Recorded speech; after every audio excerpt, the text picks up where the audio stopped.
avec une plante sacrée qui s'appelle l'ayahuasca, une plante visionnaire et non pas une plante hallucinatoire. La différence est de taille, parce que la prise de cette plante n'entraîne pas du tout d'hallucination, mais peut effectivement donner lieu pour certaines personnes à des visions. Et ce type de travail, effectivement, est à la base de tout ce travail auprès des toxicomanes, et ça les aide vraiment à s'en sortir, j'en suis témoin. Donc, il y a quelques actes du congrès de Lyon qui sont en vente sur les tables tout au fond, mais pour ceux qui seraient très intéressés par ce travail, vous pouvez les commander auprès de Guylaine, qui se trouve où, Guylaine? Voilà, Guylaine qui est ici, on est en face de moi. Donc, à la fin de la conférence, éventuellement, vous pourrez la voir. Et vous pouvez aussi aller sur le site de la Maison qui chante. Ça s'appelle comment? Alors, ça s'appelle lamaisonquichante.org. En un seul mot, tout ça. Hein, la Maison qui chante tout attaché.org. Voilà. Et vous aurez donc à ce moment-là tous les renseignements sur la Maison qui chante. Donc, je vais laisser la parole à Jacques qui va nous parler des héritages transgénérationnels de la servitude à la filiation. Jacques, je te passe la parole. On te remercie encore d'être parmi nous.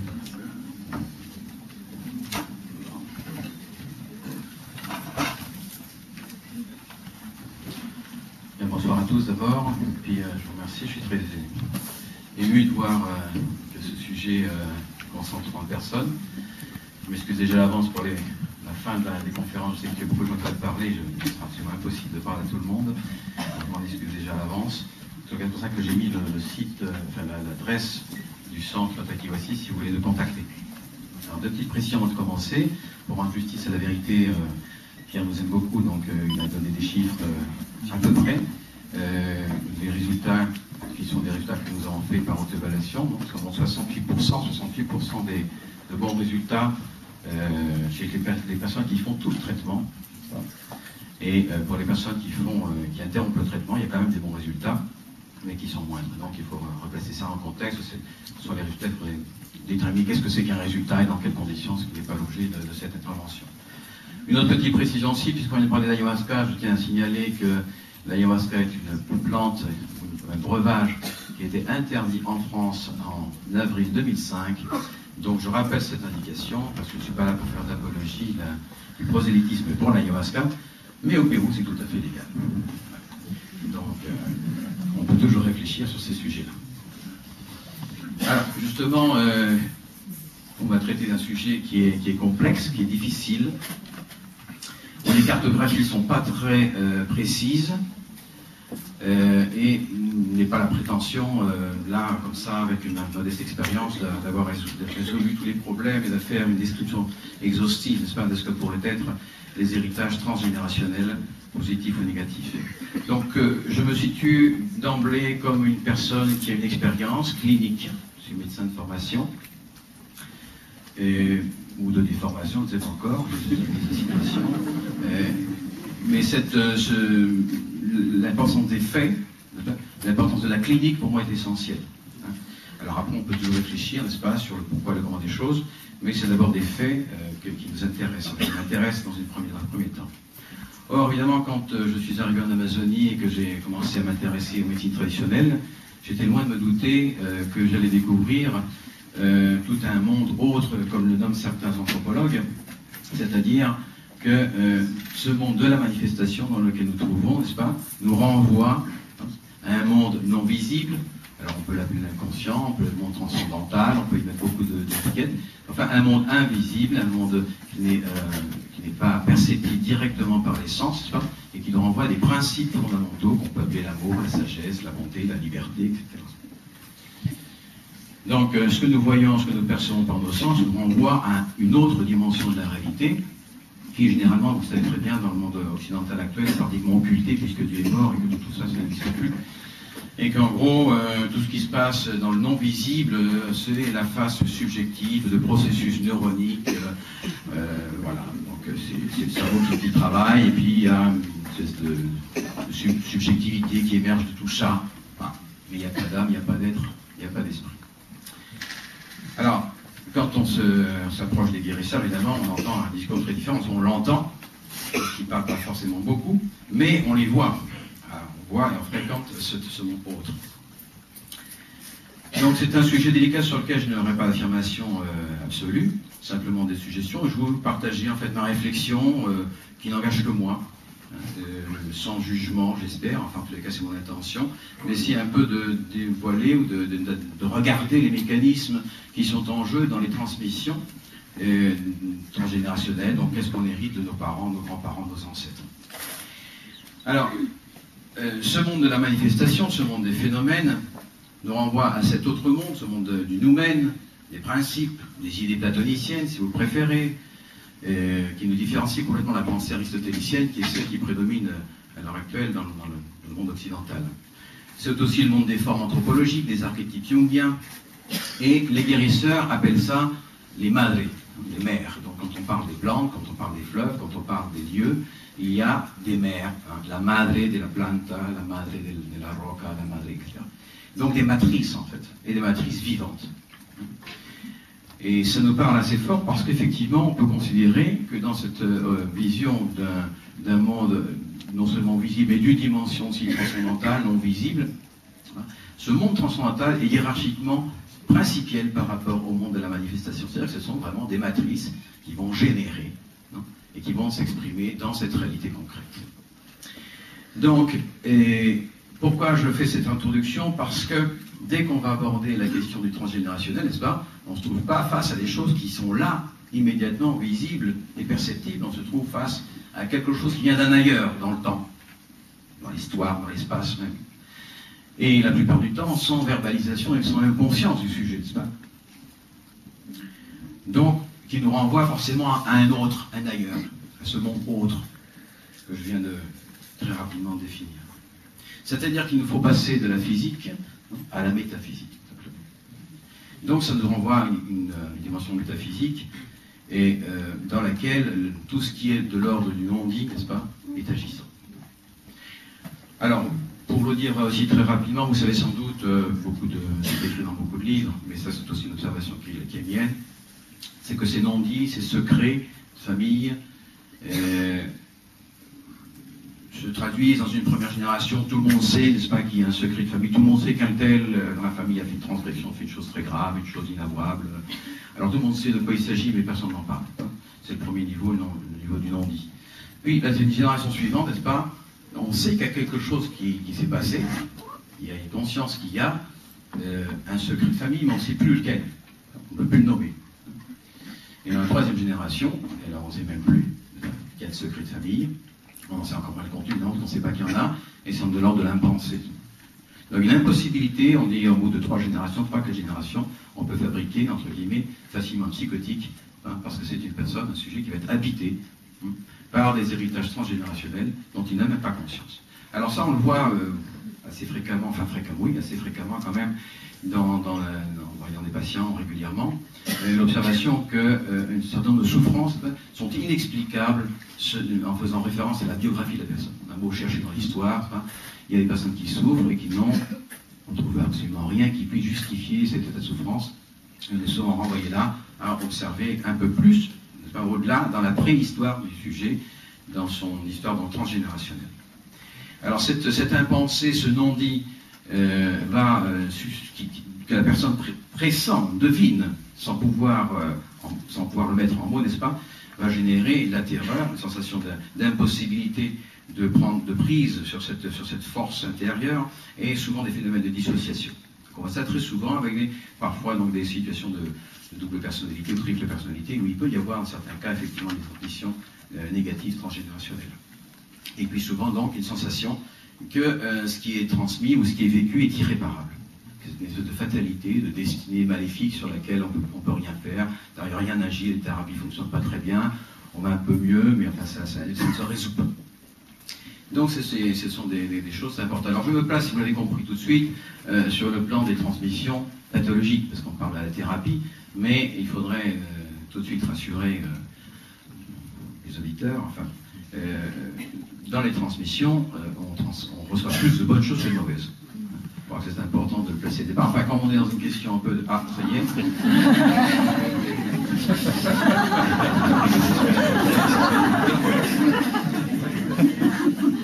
Donc je place ça dans le fond quand même, c'est que ce qu'on reçoit, et on verra tout à l'heure, ce qu'on reçoit est plutôt, mais d'abord positif. Et il y a aussi des réparations à faire. Et donc c'est une transgression, vous comprenez, fondamentale de la vocation profonde de la nature humaine. La nature humaine, l'être humain est un être de parole. Or, on se trouve dans le non-dit. C'est-à-dire qu'il y a un non-respect, un viol, si on peut dire, de ce qui serait profondément la nature humaine, c'est celle qui peut mettre en mots, et pas dans les mots du verbiage et du bavardage, dans les mots fécondants. Donc quand on n'a plus la parole fécondante qui est transmise par le père, ou par les figures paternelles, par les fonctions paternelles, qui peuvent être assumées par les femmes, enfin, idéalement par les pères, n'est-ce pas? Eh bien, on ne peut plus assumer sa nature humaine. Donc c'est une chose extrêmement grave, puisqu'on se trouve là dans le domaine non plus simplement de la pathologie mentale, psychologique ou psychoaffective, etc. On se trouve dans le domaine qui va toucher inévitablement à la dimension du spirituel, du métaphysique, du transcendantal, comme vous voudrez bien l'appeler. Donc c'est ça, c'est à partir de là que je voudrais parler, parce que je pense que dans la série conférence qui va avoir lieu pendant toute l'année sur ce même thème, un certain nombre de thérapeutes, de psychologues, etc. vont passer, qui vont parler beaucoup mieux que moi de la question des conséquences sur le plan psychique, affectif, émotionnel. Je pense que ce que je peux vous apporter peut-être davantage, depuis mon expérience, c'est plutôt l'abord de la question du monde spirituel, sur la base de l'expérience avec les chamans. Donc, on se trouve à une frontière, c'est pas la frontière du psychique et du spirituel. Moi, je vais aller du côté du spirituel, je laisse le psychique, enfin, je pense qu'il y a des gens qui sont plus compétents que moi pour en parler, qui ont beaucoup plus d'expérience. Alors, la première chose qui frappe, n'est-ce pas, d'abord, c'est que, quand on se met à observer un peu ça, c'est d'abord que cette notion d'héritage transgénérationnel, n'est-ce pas, est transculturelle et transhistorique. C'est-à-dire, on le trouve partout. On le trouve partout avec des échos. Alors, je vais vous donner quelques références de tradition, en commençant tout simplement par la Bible, quand même notre tradition centrale occidentale. Alors je vous cite quelques citations quand même, donc pour voir qu'on n'invente rien. Ça, c'est des choses qui se sont signalées depuis longtemps. En Lamentation, on trouve « Rappelle-toi Seigneur ce qui nous arrive, regarde et vois notre honte. Nos pères ont péché, ils ne sont plus, et c'est nous qui portons leur faute. » Dans Néhémie, on trouve « Ceux qui étaient de la race d'Israël se présentèrent et confessèrent leurs péchés et les iniquités de leur père. » Donc ils confessent l'iniquité du père. David dit à Nathan, alors non, ça c'est dans Samuel 2, David dit à Nathan, j'ai péché contre Jéhovah, et Nathan dit à David, Jéhovah a pardonné ton péché, tu ne mourras point, mais parce que tu as fait, par cette action, mépriser Jéhovah, le fils qui t'est né mourra. Une conséquence, n'est-ce pas, des actions du père. Alors, ce qui est très connu, qui est devenu même proverbial dans Jérémie, c'est les pères ont mangé des raisins verts et les dents des enfants en ont été agacées. Alors, dans plus positif quand même, si je puis dire, dans le proverbe, donc le fruit du juste est un arbre de vie. Il y a des héritages transfigurels positifs, heureusement. Le juste marche dans son intégrité, heureux ses enfants après lui. Tu relèveras, alors c'est toujours dans le proverbe, ici dans Isaïe, tu relèveras les fondations des générations passées, on t'appellera réparateur des brèches, celui qui restaure les sentiers. On a déjà une indication intéressante ici, c'est qu'il y a une sensation d'irréparable, en fait il s'agit bien de réparer.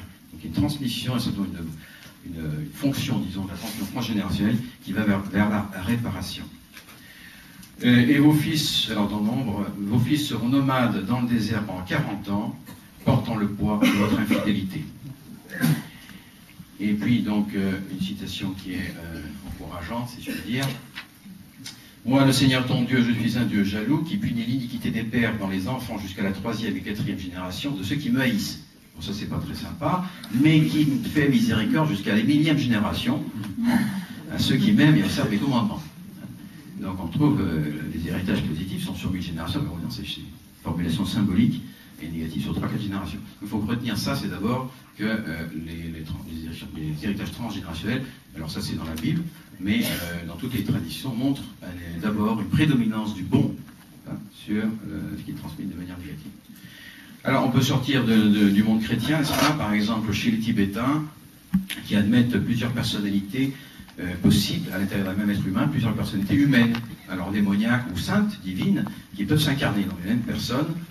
Donc à la différence des Occidentaux, ils peuvent concevoir, n'est-ce pas, ils peuvent se concevoir comme une conscience, se perçoivent comme une conscience indivisible. Pour les Tibétains, contemplatifs tibétains, on peut être un groupe de consciences momentanément réunis. Donc chacune a sa vie propre, ça peut ça donner des troubles de la personnalité, n'est-ce pas? Et chacune a la mémoire de sa filiation particulière. Donc c'est ce qu'ils appelleraient, on pourrait parler pratiquement d'incorporation ou possession d'esprit, ou d'agrégat psychique, plutôt que de réincarnation dans ce cas-là. Chez les Indochinois, les esprits inférieurs, c'est-à-dire que ce qu'on appellerait le monde, ce que les occultistes appellent le bas astral, ou ce que les chrétiens appellent le purgatoire inférieur, où se trouvent des âmes errantes. Ces esprits inférieurs se transforment, se manifestent souvent comme des démons malicieux, ou parfois délibérément malfaisants, et ils peuvent infester, obséder, rendre malades en possédant les vivants comme des démons. Ils sont nommés les Kuei. Pour la médecine psychiatrique bouddhiste, ça c'est dans un ouvrage de Terry Clifford, des variations similaires. Donc il y a les sadaks, qui sont l'esprit maître du sol, et un des sadaks figure un démon ancestral qui peut être assimilé en fait à l'héritage transgénérationnel ou l'héritage génétique. Dans ces traditions, ces esprits sont souvent assimilés à des élémentaux, c'est-à-dire à la terre, à l'air, au feu, etc. Et donc pour les déloger, il va falloir utiliser aussi des élémentaux, on va utiliser l'encens, des parfums, des bains de plantes, etc. Donc cet esprit ancestral, selon l'auteur, représente les forces négatives et l'aberration mentale qui résulte de la coupure avec notre propre psyché, notre famille et notre héritage culturel. Alors, et ça c'est très important à mon sens, parce qu'on va voir, et je vous citerai quelques exemples, comment le fait de prendre la décision de couper cet héritage personnel, culturel, familiaux, ancestraux, représente toujours une transgression sur le plan spirituel. C'est quelque chose qu'on observe uniquement. Dans l'antique Mésopotamie, on voit Botero, c'est un site de Botero qui dit: on imputait aux morts bien des maux et méfaits survenant vivants. On leur a trouvé par exemple un certain nombre de maladies mentales. Déjà, en Mésopotamie, donc on voit rien de nouveau. La tradition juive traditionnelle, donc j'ai cité la Bible, mais aussi par exemple on trouve dans les proverbes de la sagesse juive, Shavuot 86, c'est lui a péché, quel est le crime de sa famille? Ce qu'on trouve aussi chez Jean, à Jésus, on dit Rabbi, qui a péché cet homme ou ses parents pour qu'il soit né aveugle? Alors on trouve ça dans beaucoup de traditions, je ne vais pas tout citer, parce qu'il y en a beaucoup, ou si ça vous intéresse, je vous conseille en particulier la mystique allemande de Marianne Lindmeier, qui a écrit un livre qui s'appelle Mes relations avec les âmes du purgatoire, qui est assez édifiant sur ce sujet. Puis il y a des ermites comme Maria Sima, comme Daquin aussi en parle, Anne-Catherine Emmerich, qui parlent donc de ce certain nombre d'esprits ou d'âmes, qui sont ni dans le purgatoire, ni dans l'enfer. Bon, je prends les références, ce sont les références bien chrétiennes traditionnelles, ni dans le ciel, mais sont forcés d'errer sur la terre dans l'angoisse et le souci. Elles s'efforcent d'achever quelque chose qu'elles sont tenues d'achever. Elles habitent des endroits déserts, des tombeaux, des lieux de massacre, des ruines abandonnées, et les lieux témoins de leurs méfaits, elles apparaissent aux vivants comme des spectres. Alors, donc, pour montrer quand même qu'on trouve ça partout, j'arrête là parce qu'il y en a bien d'autres, que ce que j'ai vécu en fait moi en Amazonie, en fait, m'a renvoyé à cela. Si on fait la liste, par exemple, dans notre tradition, encore une fois chrétienne, des esprits, on va pas qu'on reparle de ça, des esprits, on a une liste absolument phénoménale. Alors je vous en cite quelques-uns pour voir que quand même on est, j'espère que ça fait peur à personne, les esprits mauvais, les esprits troubles, les esprits de destruction, les anges cruels, les anges de mort, les anges de malheur, l'ange de destruction, les sédim, destinataires des sacrifices d'enfants, les séirim, qui sont des démons boucles, hein, comme les satyres. Lilith, Azazel, alors il y en aurait 4 importants, je vais vite, parce que ça peut nous renvoyer à nous-mêmes, n'est-ce pas? Alors Bélial, démon du moi égotique, c'est le et moi alors. Vous parlez un petit peu. Asmodée, démon du libertinage sexuel. Alors on dit c'est le pire celui-là. Et alors Belzéboul, je suis des mouches là. Démon contre la vie. Alors meurtre, avortement, guerre, pollution, tout ce qui tue la vie, tout ce qui est contre la vie. Et le 4e, c'est les 4 assistants du chef. Hein. Le démon de la culture sans Dieu. Je vous laisse réfléchir si ça correspond à quelque chose de notre époque. Alors, ces entités, donc ces principes spirituels, n'est-ce pas, président aux fonctions de la vie, et aussi aux fonctions, toutes les fonctions, et il est important de les différencier. Alors Freud n'en parle pas, pratiquement ça n'existe pas. Alors chez Jung, on s'approche déjà, mais enfin la vie jungienne quand même. Alors il dit c'est des éléments du psychisme objectif. Alors, et puis à la fin, il dit les archétypes sont autonomes.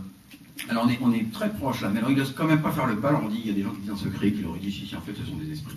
Mais enfin bon, moi je n'ai pas entendu parler de ça, ni je l'ai lu. Il y a une approche chez Jung, mais qui à mon sens n'est pas suffisante parce qu'il n'arrive pas à faire le saut de la reconnaissance totale de l'autonomie des forces spirituelles, des principes spirituels. Donc ce sont les anges et les démons en fait qu'on trouve dans toutes les traditions. cette tradition, n'est-ce pas, est celle aussi de ce qu'on appelle la communion des saints. Nous sommes liés aux êtres morts dans une communion, et je vous recommande la lecture en particulier de Kenneth MacColl, qui est un prêtre anglican, et qui parle de ces parasitages psychiques, n'est-ce pas, qui sont hérités, et lui décrit ça comme une anticommunion, une solidarité souterraine des âmes en peine, des fantômes en fait intérieurs, où les vivants et les morts, en quelque sorte, s'entravitent, se possèdent mutuellement. Ils sont en interférence permanente. Alors, finalement, on se pose la question, au bout du compte, est-ce qu'il faut honorer ses ancêtres ou s'en protéger, quoi? Parce que quand même, il y a des choses assez dangereuses. Et de quel culte parle-t-on quand on parle des cultes aux ancêtres? Alors, il y a une question fondamentale qui, je crois, est un axe principal dans ça, c'est l'importance de la transmission de la vie, qui est la première injonction de la Bible. Croissez, multipliez-vous. Donc, la stérilité, c'est-à-dire la non-transmission de la vie, est vécue toujours comme une malédiction, qui s'hérite. Et à partir du moment où il y a reconnaissance de la filiation, reconnaissance du Père, à ce moment-là, la fécondité redémarre en quelque sorte. C'est l'exemple de Sarah et Abraham que vous pouvez relire. À partir du moment où il y a reconnaissance du Père, il y a possibilité de fécondité. Et alors il se multiplie, ses descendants seront nombreuses comme le sable, etc. Donc il y a une fécondation qui est fondamentale et qui est sur tous les ordres physiques, bon ça c'est assez évident, mais qui est aussi une fécondation psychique, une fécondation spirituelle. Et chaque fois qu'on aura des transgressions sur la transmission de la vie au niveau physique, au niveau psychique ou au niveau spirituel, dans les générations antérieures, il y a des conséquences sur les générations ultérieures. Alors,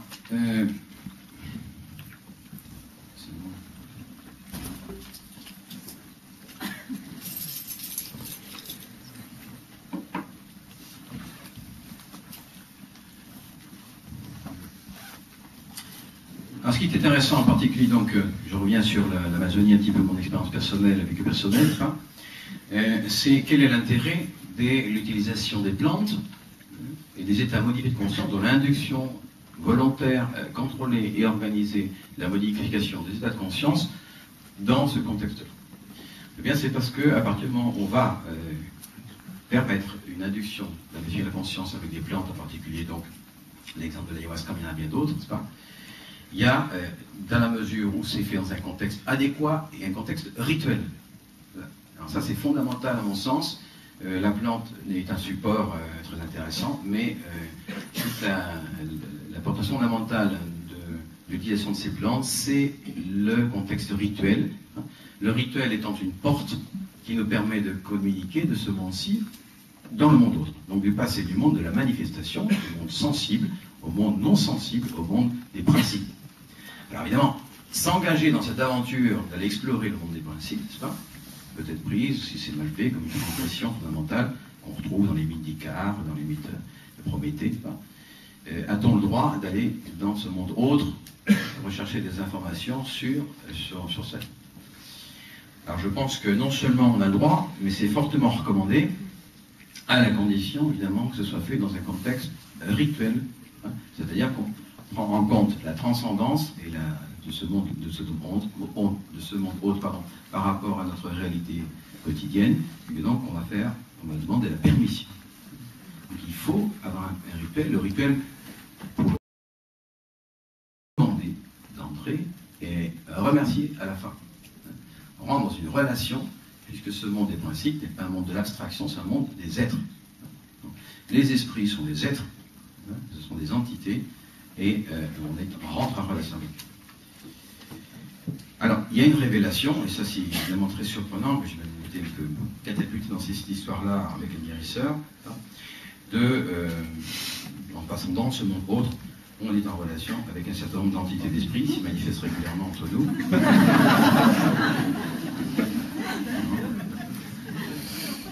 Alors j'ai marqué ici perturbation inexplicable, hein, c'est ce que j'ai par la seule histoire du sujet.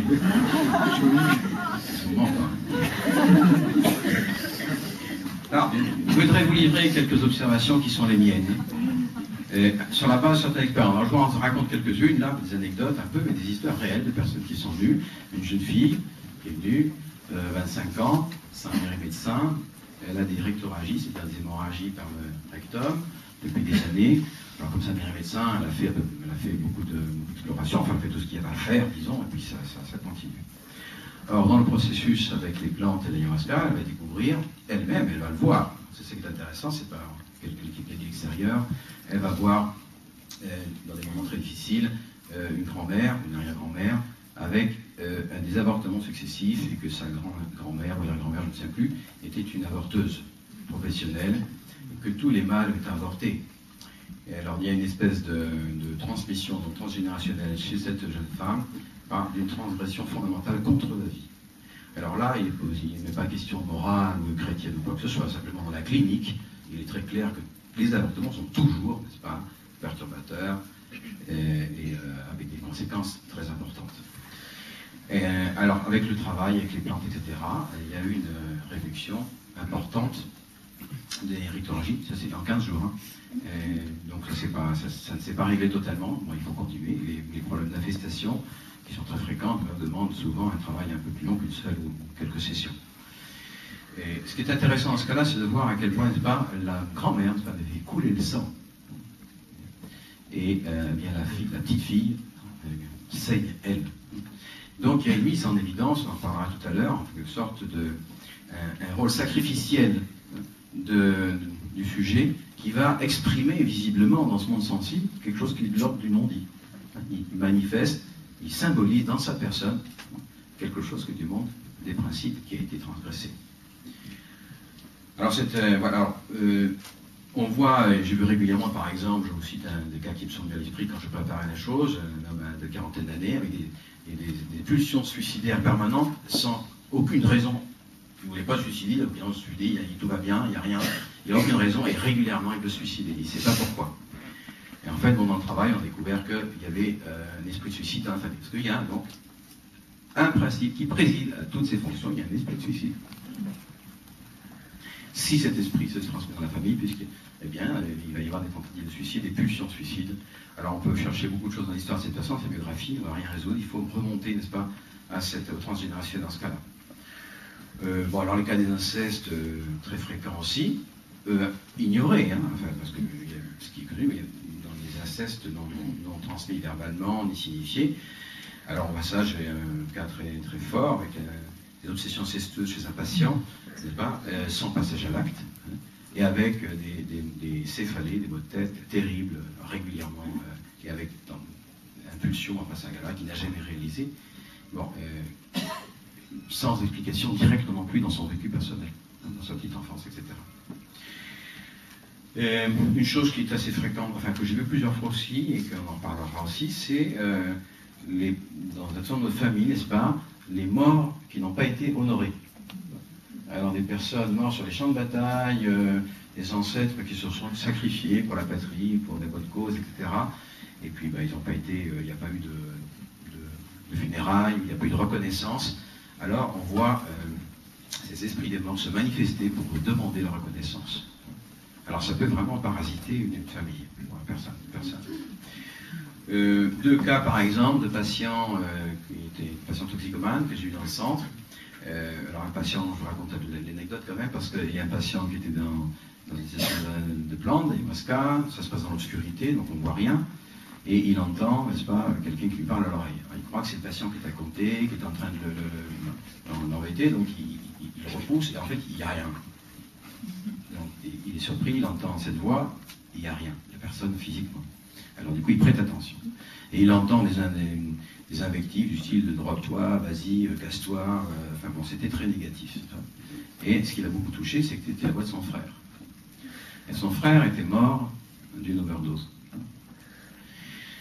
Donc, à ce moment-là, il y a c'est-à-dire que le frère agit pratiquement comme une entité démoniaque à ce moment-là. Donc, dans ce cas, il faut faire un rituel de réparation pour le frère, c'est ce qui était fait. Et la session suivante, il a entendu son frère disait merci. Et c'était fini. Il n'y a plus jamais eu ce genre de parasitage. Alors ça, on voit ça régulièrement. C'est assez étonnant. Au début, ça m'a beaucoup surpris. Comment des membres de la famille pouvaient apparaître reconnaissables et inciter des proches à des actes de transgression graves. Une autre histoire, une anecdote que je vous raconte qui m'a beaucoup frappé, s'il s'agissait d'une personne mulâtre qui portait un bracelet en cuivre, n'est-ce pas, au poignet, et ses poignets, ses bracelets pour le rhumatisme. Bon.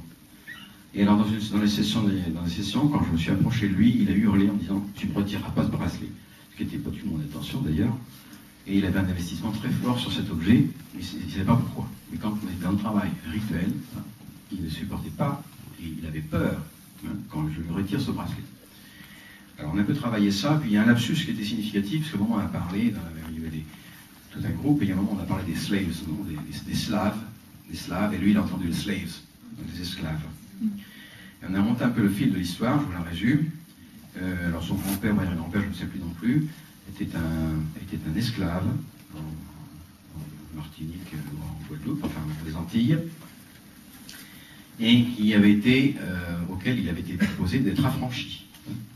Et il avait refusé d'être affranchi parce que il avait tout vécu comme ça, ils étaient destinés à ça, et puis bon voilà, c'était leur vie, ce serait toujours leur vie. Il a refusé, n'est-ce pas, d'être affranchi, d'être libéré. Alors ça c'est une très grande transgression. C'est-à-dire le refus de la liberté. C'est une transgression fondamentale au niveau spirituel. Eh bien, en fait, ce qui s'exprimait dans les sessions d'ayahuasca, c'était pas lui, c'était l'esprit de l'ancêtre qui refusait qu'on lui retire son passé d'esclave. Alors on l'a fait quand même. On n'a pas pris compte de l'ancêtre. Enfin bon, donc il y a un rituel pour libérer ces choses-là. Et donc le libérer de cet emprisonnement qui n'était pas du tout conscient de cette personne. Je parlais tout à l'heure des refus de filiation, des refus qu'on voit assez fréquemment, plusieurs fois, des personnes en particulier d'ascendance juive qui, au moment de la guerre, au moment de tous les troubles, la Shoah, etc., donc il y a eu des vécus qui ont été extrêmement douloureux, n'est-ce pas? Donc un certain nombre de juifs ont décidé de couper avec toute cette transmission en disant bon ça suffit, je ne veux pas que mes enfants passent par la même chose, etc. Ils ont changé éventuellement leur nom, ils ont changé de pays, et ils n'ont plus signalé à leurs descendants qu'ils étaient juifs. Ils ont fait Donc il y a un silence là-dessus. Alors ça, je l'ai vu assez souvent, c'est toujours extrêmement problématique. C'est-à-dire qu'on est tenu d'accepter notre filiation, de prendre tout le paquet. S'il y a des choses à réparer, il faudra réparer, mais il y a du bon surtout. Donc,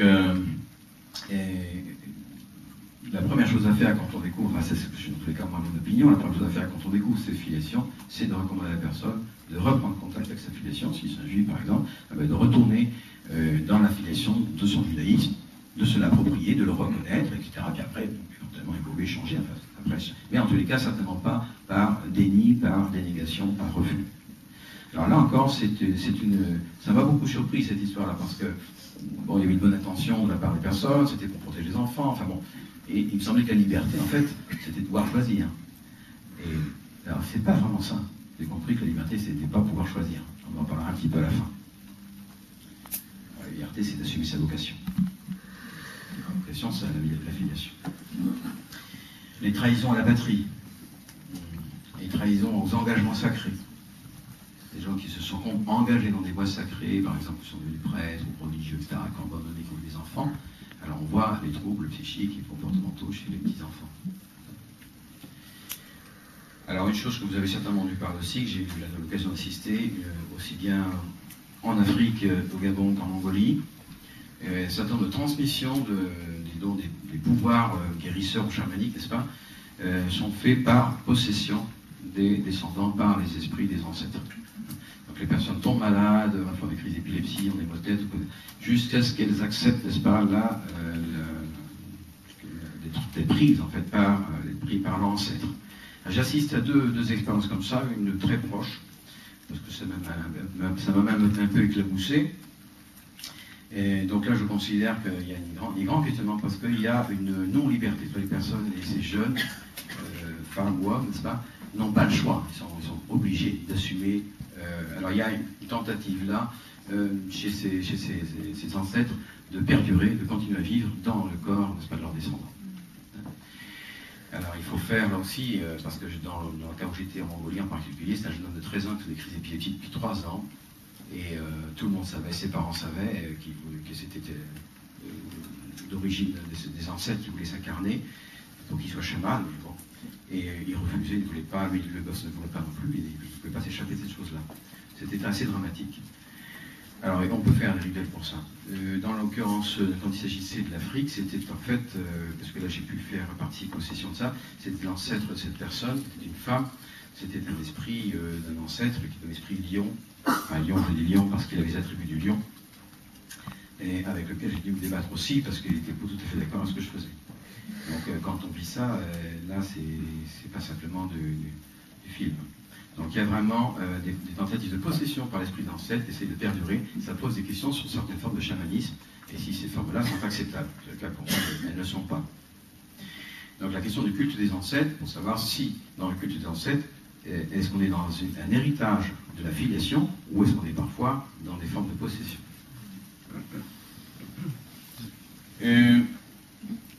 On voit aussi des transmissions transgénérationnelles par la voie des objets transmis dans les familles, des médailles, des bijoux de famille qui sont chargés par l'intérieur de certains lieux, le château de famille ou la maison de famille ancienne, où il y a eu des morts, des maladies, des meurtres et toutes sortes d'autres choses. On voit beaucoup ça dans les familles de la noblesse française. Alors ça, j'ai une collection aussi. Pacte de sang. Alors ça, les pactes, évidemment, quand il y a eu dans les ancêtres des pactes sataniques, ou de la magie, etc., l'occultisme. Alors j'ai une famille, je vous cite le cas quand même, d'un arrière-grand-père italien qui a fait un pacte de sang. Alors ça a été vu par tous les descendants quand ils ont pris des plantes. Ils ont vu tous la même chose. Toute la famille est dans le culte à la mort. Le père a une intuition d'archéologue invraisemblable. Il découvre les tombes, il découvre les morts, les momies, partout il y en a. Il est habité par l'esprit des morts. Donc il est très, très dirigé, il a beaucoup de succès en archéologie, il est archéologue. Toute la famille est fascinée par les cadavres et la mort. Alors exemple, on va tous faire médecine, mais faire médecine légale. C'est légiste. Il y aurait touché tous le religieux sacré. Moi j'ai vu un gosse de 3 ans, une bonne sœur qui passe dans la rue, il se marre, il store, il rigole, enfin c'est absolument à 3 ans. Il a un rejet, dès que le moindre signe sacré ou religieux le faisait entrer cet enfant dans des railleries du cynisme, comme tout à fait normal chez les enfants de cet âge. Tous les programmes d'ordinateur du gosse, c'était 666, tous les noms des démons qu'on peut imaginer. Pour ces programmes, c'était que ça. Moi je lui dis, bon, il faudrait peut-être quand même changer. Il dit, ouais, le Père Noël, c'est pas sympa, je préfère habiller, alors, film d'horreur. Toute la famille regarde les films d'horreur, toute la famille. Tatouage mortifère sur tout le corps. Décalcomanie sur la voiture, c'est encore des démons. Tous les vêtements sont noirs. Alors, dès qu'il y a la télé, c'est soit la chaîne américaine, la médecine légale, les meurtres, on découvre, etc. Ensuite, les infos télé, plus c'est horrible, mieux c'est. Il faut s'informer quand même. Alors, il y a un des garçons qui écrit des poèmes. Alors ça dégouline, prenez les papiers, ça dégouline de sang, c'est absolument... il y a toutes les phrases, toutes les 2 phrases, il y a sang, mort, ou des mots qui ont trait à la perversion. Le petit-fils élève des tarentules et des serpents, et il fait du rock satanique, etc., etc. Alors il y a une femme, lui, qui est dans la psychiatrie, qui est dans son drogué, c'est vraiment une catastrophe, c'est extraordinairement dramatique. Et donc, donc la famille, quand ils prennent les plantes, eh bien, ils voient tous la même chose, c'est un héritage d'un arrière-grand-père, avec un pacte de sang, très grave. Encore une anecdote d'un jeune dont le grand-père médecin en Afrique avait fait des expériences sur des malades africains, en profitant de son autorité médicale, n'est-ce pas? Il a fait des expériences médicales et il a aussi déterré des morts d'Africains pour faire des expériences sur un corps. Alors ça, c'est un jeune qui est très perturbé. Ça aussi, c'était découvert par le processus avec les plantes, il le savait par historiquement. Alors ces esprits existent-ils ou pas? Ou est-ce qu'on est en train de se faire tout un cinéma? Alors je vous racontais une petite anecdote quand même. On voit, on peut palper un peu ces choses. Un patient qui est Takiwasi est peintre, c'est sa profession, il est très bon, il a fait les beaux-arts, et il peint des tableaux très délicats, c'est pastel, c'est très léger, c'est presque ces petites peintures japonaises, là où il y a un petit truc comme la page, c'est très stylisé, c'est très light, quoi. Et il se trouve avec une histoire transgénérationnelle, enfin de sa petite enfance, en fait, dont il a pris conscience quand il était au Maroc à l'époque. Et puis un soir, moi j'étais dans une session avec justement avec des visiteurs, donc les patients étaient dans leur dortoir, tout le monde dort, on éteint la lumière, et puis lui, il n'avait pas sommeil, il prend son papier, son pinceau, et puis il se dit, il faudrait que ce truc que je sens là, cet esprit, parce qu'il le voit, il le presse en lui-même, j'arrive à l'expulser, le cracher, le sortir de moi. Et il se met à peindre. Alors il part. Bon.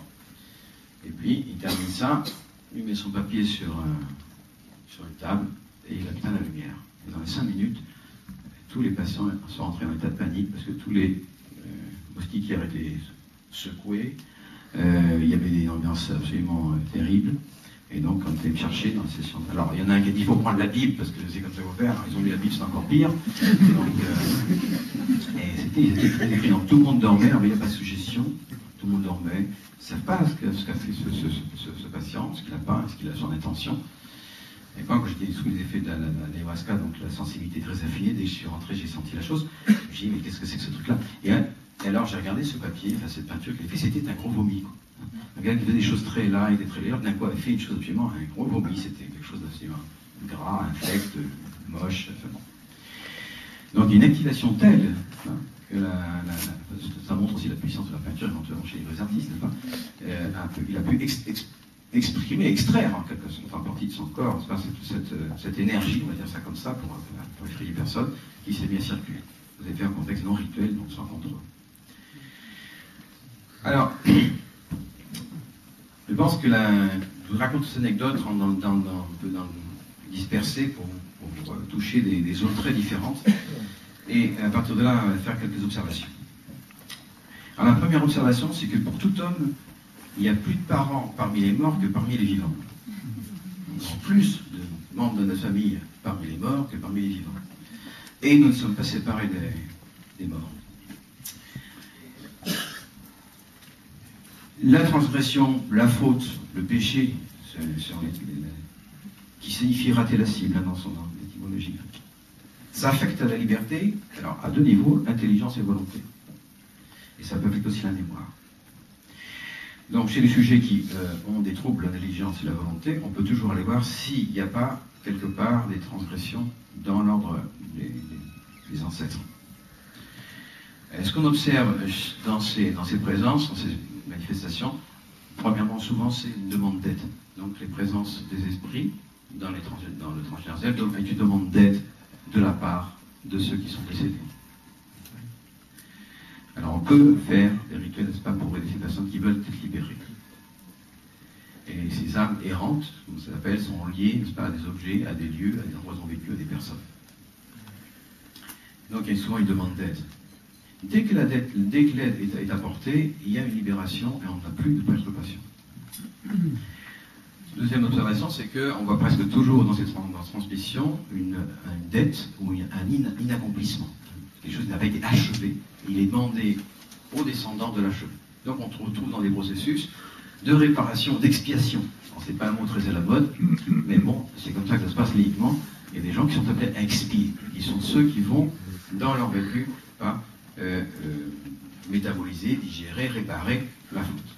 Donc ça nous renvoie à une chose qui n'est pas non plus très à la mode, c'est qu'il existe, de même qu'il existe, des lois physiques qui sont implacables. Si on n'aime pas la gravité, elle est quand même là. Si je décide de m'affranchir de la gravité parce que je ne suis pas d'accord avec cette loi-là, et que je décide de sauter par la fenêtre du 10e étage, quelques secondes après, j'aurai la réponse si la gravité existe. Sur le trottoir en bas. Il y a une implacabilité des lois physiques. Il y a une implacabilité des lois psychiques et une implacabilité des lois spirituelles. Et heureusement. Parce que s'il n'y a pas la loi et qu'on suit chacun notre vérité, comme on dit souvent en occidental, on est dans un monde de fous. Donc la loi est protectrice, est structurante, mais elle n'est pas souvent acceptée dans le contexte occidental. Alors, que la transgression des lois soit consciente ou inconsciente, pour le degré de responsabilité ou de culpabilité peut certainement jouer, mais au niveau des effets, c'est absolument la même chose.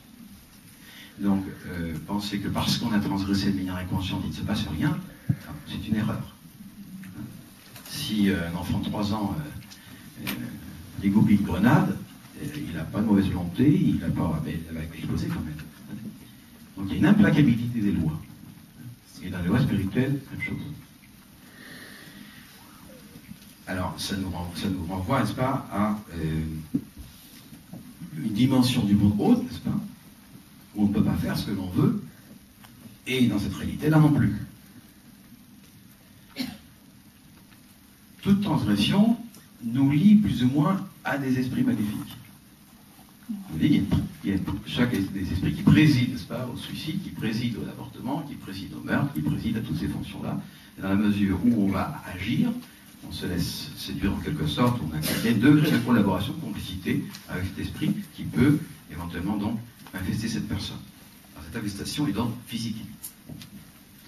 Les esprits cherchent, n'est pas, ces substances immatérielles, n'ont pas de substance, vont infester le corps, les corps.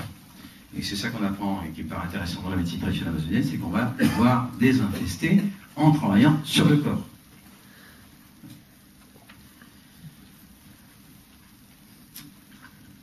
Alors, quand ces personnes sont infestées, alors je dis infestation parce qu'il faut bien utiliser un mot, hein. Alors les grandes possessions, le style de film exorciste, ça existe, hein, mais c'est rare, très rare. Alors, on est une ou deux. Mais les infestations, c'est pas courant. Là, il y a dans la pièce, il y a, je sais pas combien de personnes, mais il y a encore plus d'esprits. Hein. Ça court dans tous les sens. Voilà. Il y en a des bons. Une fois qu'il y a des infestations, il y a une invitation, n'est-ce pas? Il y a une induction à la transgression par ces esprits. Donc les gens sont infestés, ils vont être poussés, hein, contre leur volonté, contre leur, leur désir d'agir, de transgresser.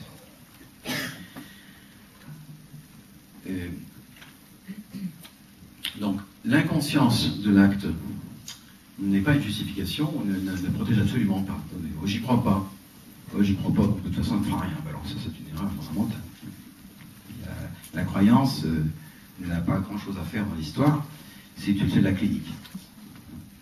Alors, bon, si on y croit, c'est comme l'effet placebo, comme un médicament, ça aide, et si on n'y croit pas. Mais fondamentalement, il n'y a aucune différence entre croire et pas croire. Il n'y a pas dans l'ordre de la foi, mais dans l'ordre de l'observation clinique. Et puis, on trouve aussi donc ce rappel, donc se demandait souvent par des âmes oubliées, c'est une chose que je vois assez souvent. Donc les gens dans la famille quand ils suicidés, avortés, fausses couches qui peuvent être spontanées, naturelles, mais ce sont quand même des êtres. Alors ça aussi on peut l'affirmer à partir de la clinique chamanique, on va dire ça comme ça si on veut, qu'effectivement ce sont des êtres. Pas les morts clandestines, etc. Jean Baptiste en a parlé tout à l'heure. Donc tous ces êtres-là font partie de la famille et revendiquent leur droit à appartenir à la famille. Donc ils doivent être reconnus. Alors dans les rituels, on va faire un travail de reconnaissance des enfants, en particulier pour les avortements, pour les enfants non nés, les fausses couches. Il faut l'attribution du nom, qui est la reconnaissance de cet enfant par la communauté humaine et par son existence au monde, et l'attribution d'un corps symbolique évidemment. En l'occurrence, on peut faire ça avec un personnage en argile ou une figuration qui va servir de support. Et on va, à l'intérieur d'un rituel, on peut reconstituer, n'est-ce pas, le vécu de cette personne, de cet être, puisque dans l'expérience clinique, ce qu'on observe, c'est que ces enfants non nés ne sont pas morts, puisqu'ils ne sont pas nés. Ils sont ni morts ni nés.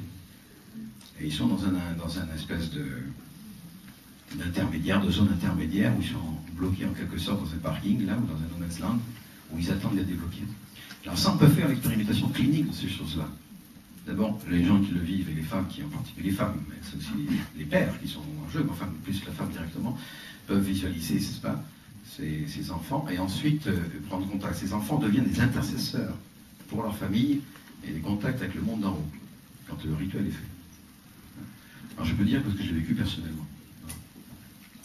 Une observation qui me paraît intéressante de vous transmettre aussi, dans toutes ces observations un peu du champ clinique, un peu de ce qui tourne autour de ça, c'est que les héritages transgénérationnels, selon mon observation, se font par lignée sexuelle.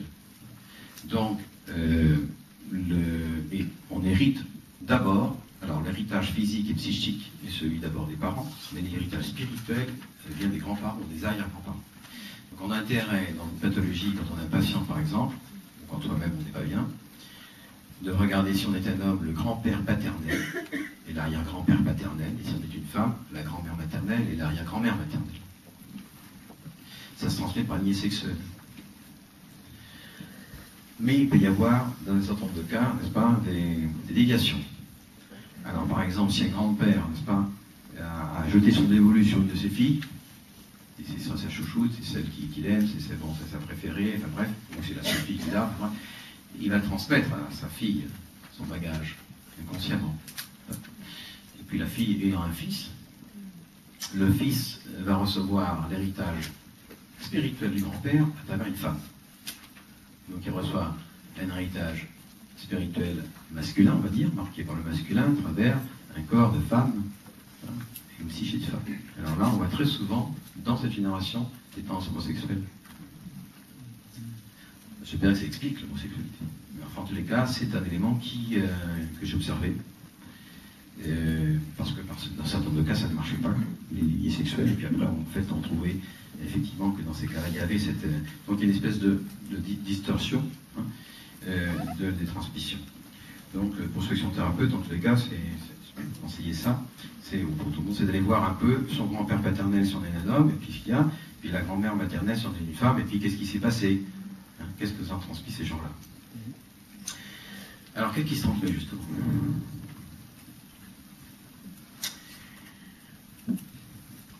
Alors, on parle, pour certains cas, pour chaque individu, n'est-ce pas, que toutes nos pensées, tous nos actes, tous nos affects peuvent former un précipité matériel et psychique. C'est-à-dire une incarnation, moi ce que j'appelle dans mon verbiage, parce qu'on est dans des zones où on n'a pas de vocabulaire pour ça, donc c'est un peu périlleux, on est obligé de piocher un peu dans le vocabulaire psychologique, le vocabulaire spirituel pour aussi transmettre des choses. Il y a une engrammation, moi ce que j'appelle des mémoires somatiques, une engrammation dans le corps de tous nos actes, de toutes nos pensées, de tous nos sentiments. Tout est enregistré. Alors avec des plantes comme l'ayahuasca, avec certains types de rituels, on peut aller lire ces archives, n'est-ce pas? Mais après, on va aller lire aussi les archives qui ont été transmises par les parents, et par les grands-parents, et par nos lignées, et par notre famille culturelle, linguistique, psychologique, sociale, etc., etc., et finalement de l'humanité et de l'univers même. Donc toutes les mémoires sont à l'intérieur, et il faut faire souvenance, n'est-ce pas, de ces mémoires-là. Et donc il y a des agrégats ou des précipités matériels, et on peut imaginer, il faudrait le démontrer, que ça puisse effectivement toucher le génome et ça puisse effectivement modifier le génome. Alors ça pose question pour, en particulier, les enfants qui naissent mal formés ou avec des troubles psychiques, physiques, etc., très graves. Je pense en particulier aux enfants autistes, par exemple. Alors, je n'ai pas eu ce genre de patient, je ne peux pas en parler, mais enfin, la question est bonne à poser, je pense. Certains auteurs situent davantage cette transmission. Qu'est-ce qui s'en mettrait? C'est l'inconscient inconscient. L'enfant a fusionné avec la mère initialement. Il n'y a pas de distinction, de différenciation entre l'inconscient de la mère et l'inconscient de l'enfant. Et l'enfant va donc, en quelque sorte, surgir du tissu familial affectif à travers la mère, et il va absorber dans sa mémoire profonde, inconsciente, à partir de la mère, n'est-ce pas, le mal, la perturbation, s'il s'agit d'un héritage négatif, n'est pas de la famille. Alors là, un auteur dit c'est quelque chose, c'est le péché originel familial. On est tous dans une famille et on a tous hérité, n'est-ce pas, d'un bagage positif et d'un bagage négatif. Et quand ces héritages sont extrêmement pesants, n'est-ce pas, on voit particulier dans les cas d'inceste, c'est certainement des lieux où on trouve le plus de poids et de densité, c'est quand même très fréquent. La personne est en quelque sorte attrapée, n'est-ce pas, dans cette constellation familiale, prisonnière, un papillon épinglé, qui ne peut pas aller vers l'avant. Et ça m'a fait penser un petit peu à cet anagramme entre la sidération, sidérer et désirer. Il y a une espèce de sidération avec l'impossibilité d'aller de l'avant. Il y a une sidération. Et l'impossibilité de désirer, d'accéder au désir, d'accéder à l'amour, d'accéder à la joie, d'accéder à l'inspiration à vivre sa propre vie. Donc, je pense qu'on aurait intérêt, dans une véritable psychothérapie intégrale et holistique, de toujours prendre en compte et d'aller voir qu'est-ce qu'on trimballe comme valise, qu'on en trimballe tous un peu, pour pouvoir sortir de cette sidération et accéder à notre désir et à notre liberté. Et là, il y a des réparations à faire. On peut, comme les Tibétains le font, par exemple, ils parlent, donc, je vous ai dit tout à l'heure, ce qui se transmet, pour eux, ce sont des agrégats psychiques, ou des esprits. Alors, ils font une espèce de confusion, enfin, c'est moi qui suis confus pour leurs propos, entre les agrégats psychiques et des esprits. Alors, et pour nous, n'est-ce pas, dans le concept et dans l'expérience, les esprits sont des entités autonomes, complètement autonomes par rapport à nous, ce sont des êtres d'intelligence, des êtres de volonté, qui n'ont pas de substance matérielle. Transmission qui peut se faire aussi par le sang. Alors le sang, on peut dire, bon c'est évidemment une symbolique extrêmement riche, mais pour le dire en deux mots, c'est le sang, c'est ce qui se révèle, c'est ce qui anime, n'est-ce pas, l'être, le corps, hein, et l'anima en fait, qui anime le corps, mais qui n'est visible que par effraction de ce corps. Donc dès qu'on veut rendre compte de ce qui est d'ordre vital, n'est-ce pas, on tue la personne en quelque sorte. Donc sur le plan symbolique, sur le plan des principes, n'est-ce pas, c'est l'essence de la vie, c'est le souffle de vie, c'est l'énergie vitale, mais qui est pas seulement une énergie, parce que dans le monde un peu New Age, là, dans lequel on se balade beaucoup, énergie universelle, c'est un peu l'électricité en mieux, quoi. Là, on parle de l'être, quoi. Ce sont des êtres, c'est ça qu'il faut arriver à sentir, à vivre. On n'est pas dans simplement sur un niveau énergétique, si sophistiqué soit-il, on est dans des relations d'être. Ce qui se transmet par le sang, n'est-ce pas, nous révèle cet être. C'est l'essence vitale, l'essence de la vie, qui se passe par le sang. Alors, cette représentation symbolique dans cette manifestation, dans le concret, est active, est opérante. Et évidemment, beaucoup de rituels et des traditions ancestrales utilisent les sacrifices d'animaux, on utilise le sang. Ce qui est repris dans la tradition chrétienne, comme l'apparition de Christ, qui va reprendre sur lui tous les héritages. Donc cette essence cachée la manifestation, et ça on le voit, comme je vous expliquais tout à l'heure, c'est l'illustration de cette personne, cette jeune fille, qui a des rectoragies, qui va exprimer, n'est-ce pas, comment le sang a été contaminé dans son ascendance, parce qu'il y a eu une interruption de la vie. Alors, je pense qu'il y a différents ordres de transmission. Moi, ce qui m'intéresse, je pense, des transmissions purement psychologiques, inconscient, conscient, mais je pense qu'il y a aussi, je pense et j'observe cliniquement, qu'il y a des transmissions d'entités spirituelles. Et c'est ça que je voudrais traiter maintenant. Ça va? C'est pas trop fatigué? Peut-être ouvrir une fenêtre ou deux pour aérer. Donc la manifestation des esprits, je vous le dis en quelques mots, parce que je ne veux pas être trop long là-dessus. Mais je vais vous dire un certain nombre de choses qui me paraissent essentielles, qui vont au moins figurer dans une intervention assez courte, comme ça. On voit très souvent, et moi je vois très souvent des personnes qui ont un certain degré de médiumnité, qui s'interrogent sur cette capacité, n'est-ce pas, à entrer en contact avec ce monde autre. Alors pour moi, il y a deux médiumnités, il y a une médiumnité suspecte et une médiumnité positive. Mais positive, c'est des personnes qui ont hérité d'un sens particulier, d'une intuition spéciale, et qui peuvent effectivement avoir des perceptions du monde non visible de manière, c'est un don, il n'y a pas de problème, c'est en général très bien quand on est médecin, quand on est thérapeute, et très bien. Mais il y a beaucoup de médiumnités qui sont suspectes. Alors, je vais peut-être en blesser quelques-uns, je m'excuse, c'est pas mon intention, mais moi, Reiki, je mets à la poubelle tout de suite. Je suis direct, mais c'est plus ça, on n'a pas trop le temps, mais je dis, je n'ai pas encore vu une personne qui pratique le Reiki qui soit infestée. Voilà, et même chez des maîtres de Reiki. Donc j'en profite pour le dire, même si c'est... Oui, parce que on fait du Reiki. Alors ça marche. Si ça marche, c'est bien. Bon, c'est pas une preuve, ça. Du tout. Là, le fait que ça marche. Parce que les démons, il faut les connaître un peu. Et ils ont des trucs. Alors ils nous donnent 9 trucs bons pour nous barboter le 10e, quoi, nous tromper sur la 10e chose. C'est un monde de la tromperie, de la duperie. Ce sont des êtres. Donc il y a certaines étapes qu'il faut connaître, enfin qui dans mon expérience en tous les cas, que je vous livre. Un premier contact avec les esprits, évidemment. Il y a du monde spirituel, il y a des esprits positifs, mais il y a des esprits négatifs et maléfiques. Alors, les positifs, très bien, pas de problème. Mais les maléfiques. Alors, les maléfiques, d'abord, première action, ils séduisent.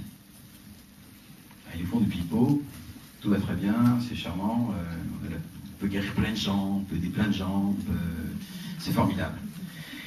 Alors faire attention, ce qu'on appelle dans la tradition chrétienne, j'en prends des expressions, parce qu'il faut bien piocher dans les expressions, mais c'est de mon expérience aussi, ce qu'on appelle les 3 concupiscences. Celle de la chair, l'avoir, avoir du pouvoir, avoir de la domination, avoir de la reconnaissance, avoir... bon. La concupiscence des yeux, c'est l'apparence. Tout ce qui est de l'ordre du visible. Et puis le troisième de l'esprit, l'orgueil. Donc la séduction est présente et très subtile. Alors ce qu'on voit, c'est que quand certaines personnes font un travail, qu'on peut, à travers le travail avec les plantes, détecter qu'il y a effectivement un esprit qui est maléfique, ça ne plaît pas toujours aux gens, parce que parfois ils disent oui, mais moi j'aime bien, parce que ça me permet ci, ça ne pas. Alors, quand les gens font le processus et qu'ils acceptent et qu'ils disent ça, j'en veux plus. Alors on passe une deuxième étape. Alors là le démon, il se monte tout de suite, il sort son masque, hein, et il fait peur. Alors deuxième étape après la séduction, c'est la trouille.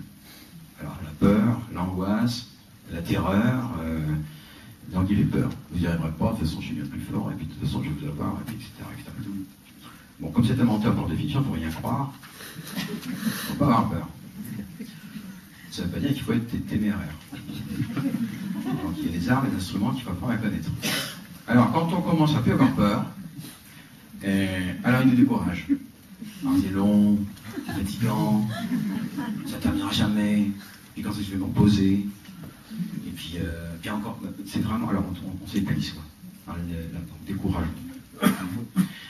Et dans ce processus-là aussi, un élément toujours présent, c'est l'auto-accusation. Alors très important, on trouve toujours, n'est-ce pas, quand vous entendez les manifestations des mauvais esprits, c'est oh là, je suis quand même, je suis beaucoup trop ci, je suis beaucoup trop ça, là, je suis pas assez ci, je suis pas assez ça. Alors ça vient toujours du mauvais côté. Il n'y a jamais de reproche quand on est en contact avec le monde spirituel. On peut voir, oui, on voit, oh là là. On voit, on nous montre nos erreurs, on nous montre notre ombre. Hein, on la voit. Et puis on est content d'avoir, on est content.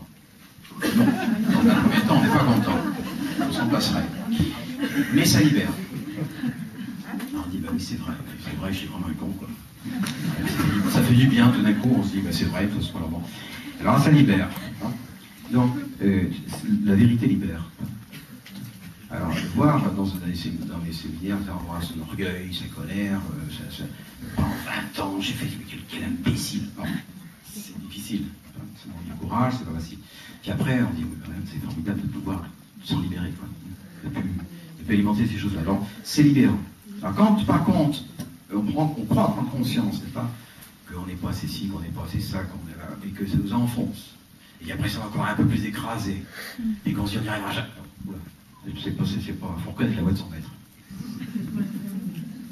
C'est très important, jamais dans le reproche. Contact avec les esprits, bon, c'est jamais un reproche. Les esprits négatifs, non, dans la séduction. Donc dans la médiumnité, donc je parlais du Reiki, mais tout ce qui est de l'ordre de tous les moyens, disons, de channeling, ou il faut faire beaucoup de discernement. Alors, c'est pas pour condamner tout cela. Je pense que, comme j'ai dit tout à l'heure, je tiens à préciser quand même qu'il y a des médiumnités qui sont positives. Hein.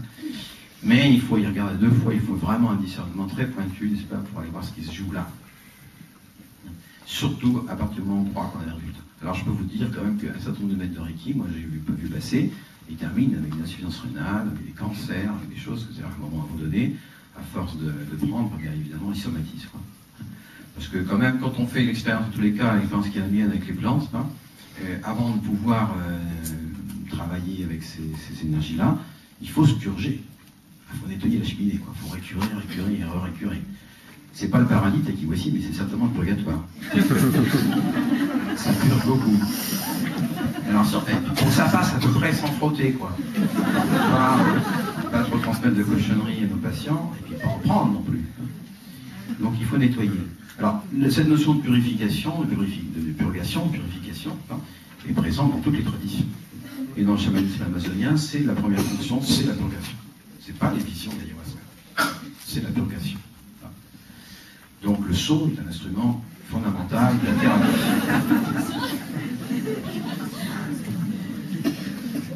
Donc je dis que les gens qui font des choses comme ça, le Reiki, il ne va pas se laisser fasciner justement. Dans la fascination, il faut oublier que la fascination, c'est le début de l'aliénation. Donc c'est fasciné par les résultats, parce qu'il peut y avoir beaucoup de choses positives, et moi j'ai eu des expériences étonnantes avec une femme, pas tout vous raconter, mais qui avait une médiumnité absolument extraordinaire. Vraiment, c'était invraisemblable, elle voyait tout, elle comprenait tout, elle faisait des sessions de ayahuasca, elle voyait tout ce qui se passait, et elle donnait des informations très précises, exactes, vérifiables. Alors bon, il m'a fallu oui, presque 3 ans pour me rendre compte que s'il y avait une infiltration. C'est pas toujours, ça saute pas là. Parce qu'évidemment, quand on a des résultats, on a des informations qui sont justes, on peut les vérifier. Ça paraît. Alors la question qu'il faut se poser, c'est est-ce que cette personne qui est médium est libre par rapport à sa médiumnité? Est-ce qu'elle peut y renoncer? Alors si c'est véritablement une médiumnité positive, il va falloir suffire de faire un petit rituel, et puis d'évacuer ça. Et si ça ne s'évacue pas, c'est que vraiment c'est positif. Tout ce qui est négatif, ça partir. Donc on peut faire des tests en fait, et la question c'est est-ce que la personne est libre? Voilà. La liberté, alors la liberté de la volonté, la liberté de l'intelligence, sont les fondements de la qualification de l'humain. Si l'être humain n'est pas libre dans sa volonté, dans son intelligence, c'est inacceptable. Donc c'est des questions qu'il faut se poser, c'est pas toujours très évident, la question du discernement est difficile. On voit donc ces esprits ils peuvent se manifester aussi par des formes d'obsession, pour les reconnaître, par les gens qu'on dit fixes. Alors, ces manifestations, n'est-ce pas, sont dans le corps et peuvent être se manifester d'abord sur un plan physique, par exemple avec un trouble hormonal. Ça peut être aussi des manifestations psychiques, alors c'est le scénario répétitif, c'est les idées fixes, c'est les obsessions, et sur le plan spirituel. Alors comment est-ce qu'on reconnaît une manifestation sur le plan spirituel? Bon, d'abord il y a une dégradation de la conscience morale. Bon, ça c'était alors le relativisme dans lequel on vit, vous voyez, tout est bon, on peut tout faire, parce que bon. Il y a un amoindrissement de la soif spirituelle. On se contente de fonctionner. Ça, ce sont des fonctions auxquelles on ne prête pas attention très souvent en psychothérapie. Est-ce que c'est mon sujet, est-ce que mon patient, est-ce que la personne qui est en face de moi est dans comment est sa conscience morale? Je ne dis pas le moralisme, conscience morale. Et quelles sont ses nécessités spirituelles? Est-ce qu'elles s'expriment? Est-ce qu'elles se manifestent? Alors, si on suspecte qu'il y a une petite bête qui est dans le coin, il y a certains signes. Alors d'abord, toutes ces bêtes-là n'aiment pas les choses sacrées. On rejet du sacré. Alors je racontais l'histoire du boss avec la bonne sœur, mais c'est général. Les gens ont des réticences, et ça, vous avez certainement des patients qui vont vous dire qu'ils ont des réticences à rentrer dans une église, ou dans une synagogue, ou une réticence au sacré. Et alors par contre, une attraction phénoménale pour le faux sacré, à New Age. Alors moi, New Age, dans ma bouche, c'est en général assez négatif. C'est quand même bien. Donc, il y a une nouvelle ère, tout ça, avec une impulsion pour découvrir de nouvelles choses, pour essayer de se ressourcer, de rénover. Pour ça, c'est très bien. Je veux dire que les langues paraîtraient sains. Mais alors, c'est une confusion invraisemblable. Et ça m'effraie beaucoup. Donc, je pense qu'il faut remettre un peu d'ordre là-dedans. Je dirais que New Age est, en gros, bon, je parle vite, je peux simplifier. Mais enfin, en gros, c'est une grande mer, sans D à la fin, mer. C'est une grande mer, on trouve de tout, avec le marché du spirituel. Donc c'est la collection porte-clés où on choisit. Il n'y a pas de structuration. Alors, il faut un axe de structuration. Ce axe de structuration, c'est ce que chaque personne va avoir comme sens de la vie, ou comme foi, ou comme religion, ou comme principe directeur de sa vie. S'il n'y a pas un axe sur lequel on construit, c'est le drame. J'en parlais tout à l'heure. Donc, signe de manifestation d'une infestation, le faux sacré ou le rejet du sacré authentique, révélé depuis longtemps. Alors, révélation des choses occultes. Je vous ai raconté l'histoire de cette personne qui est archéologue. Il avait un flair extraordinaire pour détecter les choses. Ça, c'est une détection des choses occultes. C'est un signe d'infestation. Très souvent, ça peut être aussi un type très bonne archéologie, il faut vérifier. Alors, parler des langues inconnues aussi, ça on voit dans des sessions, puis en particulier un jeune garçon haïtien qui est adopté par des Français, qui est venu faire un stage aussi. Et alors il a été consacré en fait, si on peut dire ce mot-là, enfin il a été lié à une entité du vaudou haïtien. Ah bah il a parlé, la bête elle a parlé pas mal. Dans des langues que je ne connais pas. il y a des cas, ça c'est des cas de possession qui peuvent se répéter. Très effrayant, enfin très impressionnant, on va pas dire. C'est impressionnant. Avec une force peu commune, comme c'est chez cette. Alors ça c'est des cas extrêmes. Ce qui est le plus fréquent, c'est quand même le rejet du sacré, avec une attraction au contraire pour tout ce qui est de l'ordre du faux sacré, donc tout ce qui est relativisme, syncrétisme, alors un petit zeste de bouddhisme avec un encens aussi, et puis on s'y retrouve plus. Donc je pense que il faut faire très attention à ça. Donc les esprits cherchent à se perpétuer dans les corps. Ils n'ont pas de substance corporelle, donc c'est dans les corps qu'ils vont chercher à se perpétuer. Donc c'est dans le corps d'abord qu'il faut travailler. Alors, on peut toujours faire des rituels et tout ça, et la psychothérapie, mais tout simplement, parfois il suffit de prendre une bonne purge. Et ça sort aussi, par en haut et par en bas. Donc parfois il faut revenir au corps. Et si les purges sont prises dans un contexte rituel, c'est encore mieux. Parce que ces esprits, n'est-ce pas, cherchent à se nourrir. Alors ça aussi c'est une... Et ils se nourrissent à travers un certain nombre de nourritures. J'en cite quelques-unes, c'est une vampirise. Alors la toxicomanie, évidemment, toutes les formes de toxicomanie. Les saturations sensorielles. Alors la musique à fond, saturation visuelle, avec la télévision. Je suis allé une fois à un concert rock, parce que j'ai un petit-fils qui fait du rock, alors j'ai dû y aller. Et c'est effrayant. C'est effrayant, parce qu'on ne peut plus penser, on ne peut plus rien faire d'ailleurs. Parce qu'il y a les écrans avec une saturation visuelle et la musique avec une saturation, enfin, tout vibre, quoi. Le corps vibre, on est complètement désagrégé, quoi. Donc, je comprends. Alors là, et puis on a envie de se laisser prendre, on a envie de s'éclater, de se dissocier, quoi. Alors, boulimie, dipsomanie.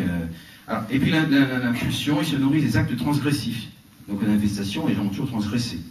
Alors, ça peut être transgression sexuelle, transgression dans la magie, transgression dans la délinquance, toutes sortes de formes de transgression, avec une appétence particulière pour la relation sexuelle désacralisée.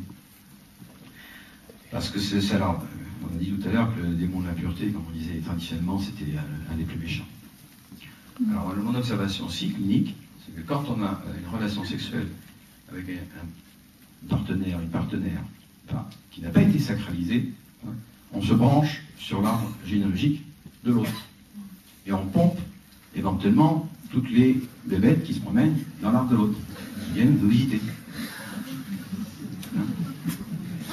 Donc, c'est une raison à la sacralisation des relations. Donc, quand on parle d'adultère, je m'excuse de tout ce que je dis, c'est pas très moderne, mais ça fait rien, c'est clinique. C'est une adultération. Il y a une adultération du corps. Pas du corps de la barbaque, du corps comme lieu sacré. Notre seule manifestation est ici, dans cette existence. Donc c'est une adultération. Donc on a intérêt à y réfléchir, et ça on peut l'observer cliniquement. Enfin, c'est pas une question, encore une fois, d'écouter ce que dit le pape ou je sais pas qui. On peut le voir cliniquement. C'est ça que je crois que je voudrais transmettre, c'est ce qui me tient à cœur, c'est que à travers cette pratique et des états de conscience, tout un chacun peut vérifier ces choses. Si on s'en donne la peine, évidemment. Il ne s'agit pas d'y croire. On peut le vérifier.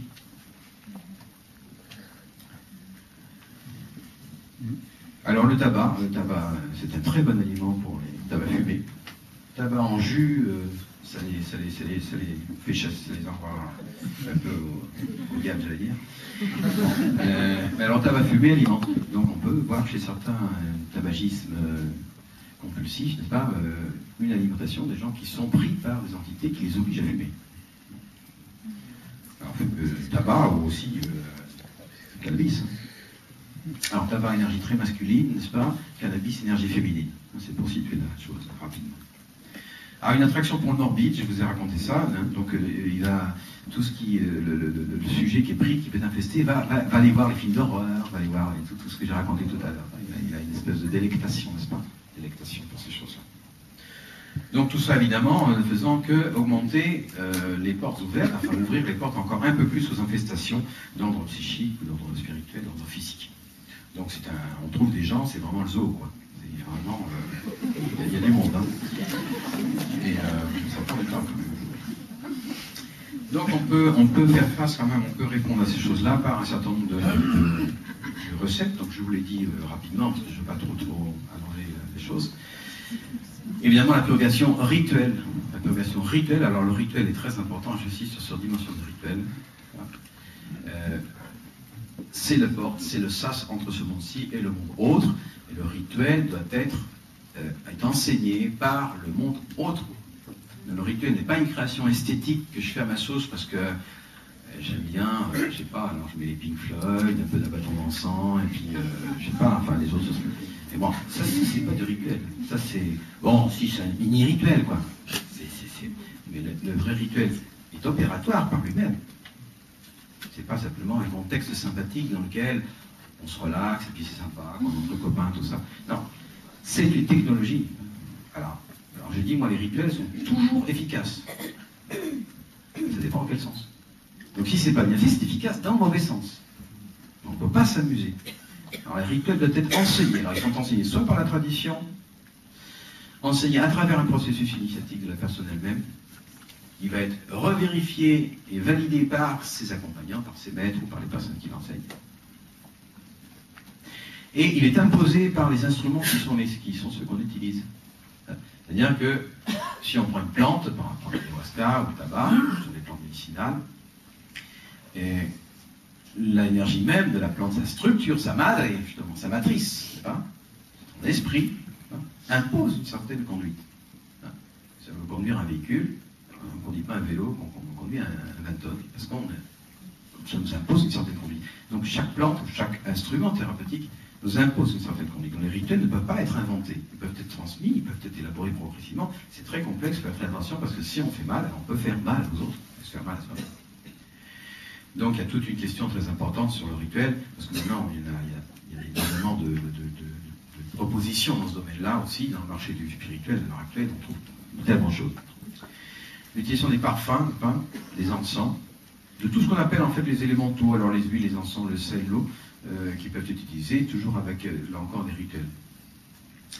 Un certain nombre de réparations, je vous ai parlé par exemple des réparations pour les enfants non-nés, aux enfants avortés, fausses couches, avec des rituels de reconnaissance. Donc on admet celui qui a été oublié, on le réadmet dans la famille, on le reconnaît, on lui donne un nom. Toutes les techniques de jeûne, silence, on trouve dans toutes les traditions, qui sont justement des désaturations sensorielles par rapport à cette espèce de saturation dont je parlais précédemment. Donc il y a besoin de se nettoyer au niveau de tous les sens. Alors ce qui est important, je pense aussi, c'est de signaler que nous avons tous des mécanismes naturels de réparation spirituelle. On a tous des mécanismes. Si on se coupe, il faut un peu d'hygiène, mais ça guérit tout seul. C'est le processus de cicatrisation, on ne domine pas psychiquement, on ne sait pas comment ça marche, et ben, ça se fait quand même. Il n'y a pas besoin de connaître, n'est-ce pas? Alors, il faut avoir un minimum d'hygiène, quoi. Alors, sur le plan psychique, c'est la même chose, sur le plan spirituel, c'est la même chose. Il y a, heureusement, des mécanismes de réparation spirituelle qui sont, je dirais, naturels. Encore faut-il avoir une hygiène spirituelle, comme il faut avoir une hygiène physique. Alors, l'hygiène spirituelle, moi, je la dirais en deux mots. C'est, encore une fois, un peu... Il s'agit de renoncer à quelque chose et de se prononcer pour quelque chose. Donc, tout travail de réparation, tout travail thérapeutique, dans le sens spirituel, tout travail initiatique, dans le sens fort, sur le plan spirituel, encore une fois, suppose des étapes où il y a ce double mouvement du renoncement. Alors, renoncer à quoi? Renoncer essentiellement à la tristesse, au désespoir et à l'esprit de la mort. La tristesse, on en a tous, et parfois c'est normal, et c'est simple d'avoir la tristesse quand on a un événement familial, on a perdu un proche, etc. Ça c'est normal, on traverse cette tristesse. Mais c'est renoncer à s'installer dans la tristesse. Renoncer à s'installer dans le désespoir. Et ça c'est de l'ordre de la volonté libre. Il faut insister sur le fait que dans la nature humaine, nous avons une volonté. Parce que si on attend d'aller mieux, d'avoir l'argent, une femme, etc., pour être joyeux, ça dépend de l'extérieur. C'est l'ordre de la décision volontaire. On renonce au désespoir. Et ça, c'est renoncer à l'esprit de la mort. Parce que la tristesse, c'est comme un marais dans lequel on s'enfonce sous des sables mouvants. Si on y reste, c'est la mort. Donc il y a quelque chose de l'ordre de la décision. Alors je dis, c'est pas facile quelqu'un est dans une dépression, lui dire, il faut que tu renonces à la tristesse. Il faut quand même le dire. Et non, c'est pas une injonction comme ça Il suffit. Mais c'est comme ça quand même qu'il faut arriver quand même à toucher ça. Et puis se prononcer. Donc on renonce à des choses. On renonce, il se pense partir, mais non, ça s'appelle la tristesse, dans le sens profond de la chose. Il y a beaucoup de choses à pas renoncer. Et se prononcer. Alors on se prononce pourquoi? La grande médecine, c'est le pardon. Voilà. Alors c'est la même chose, c'est de l'ordre de la décision. Parce que si j'attends d'être en paix, n'est-ce pas, avec Pépé, Mémé, je ne sais pas quoi encore, avant de pouvoir la pardonner, ça ne se fera jamais. Donc on décide de pardonner, n'est-ce pas, de manière volontaire. Et il faut revenir sur ce pardon constamment. Et puis il va s'installer. Et puis un jour, on peut vraiment pardonner, disons, le cœur, avec l'appel du cœur. Mais c'est de l'ordre de la décision. Il faut vouloir pardonner à ceux qui ont fait du mal. Eh bien, nos parents sont les personnes auxquelles on doit le plus de gratitude et auxquelles on doit le plus de pardon. Ils nous fait le plus de mal, et ce qui nous fait le plus de bien. Ils n'ont pas donné la vie, nous l'ont transmise. Parce que c'est pas eux qui donnent la vie.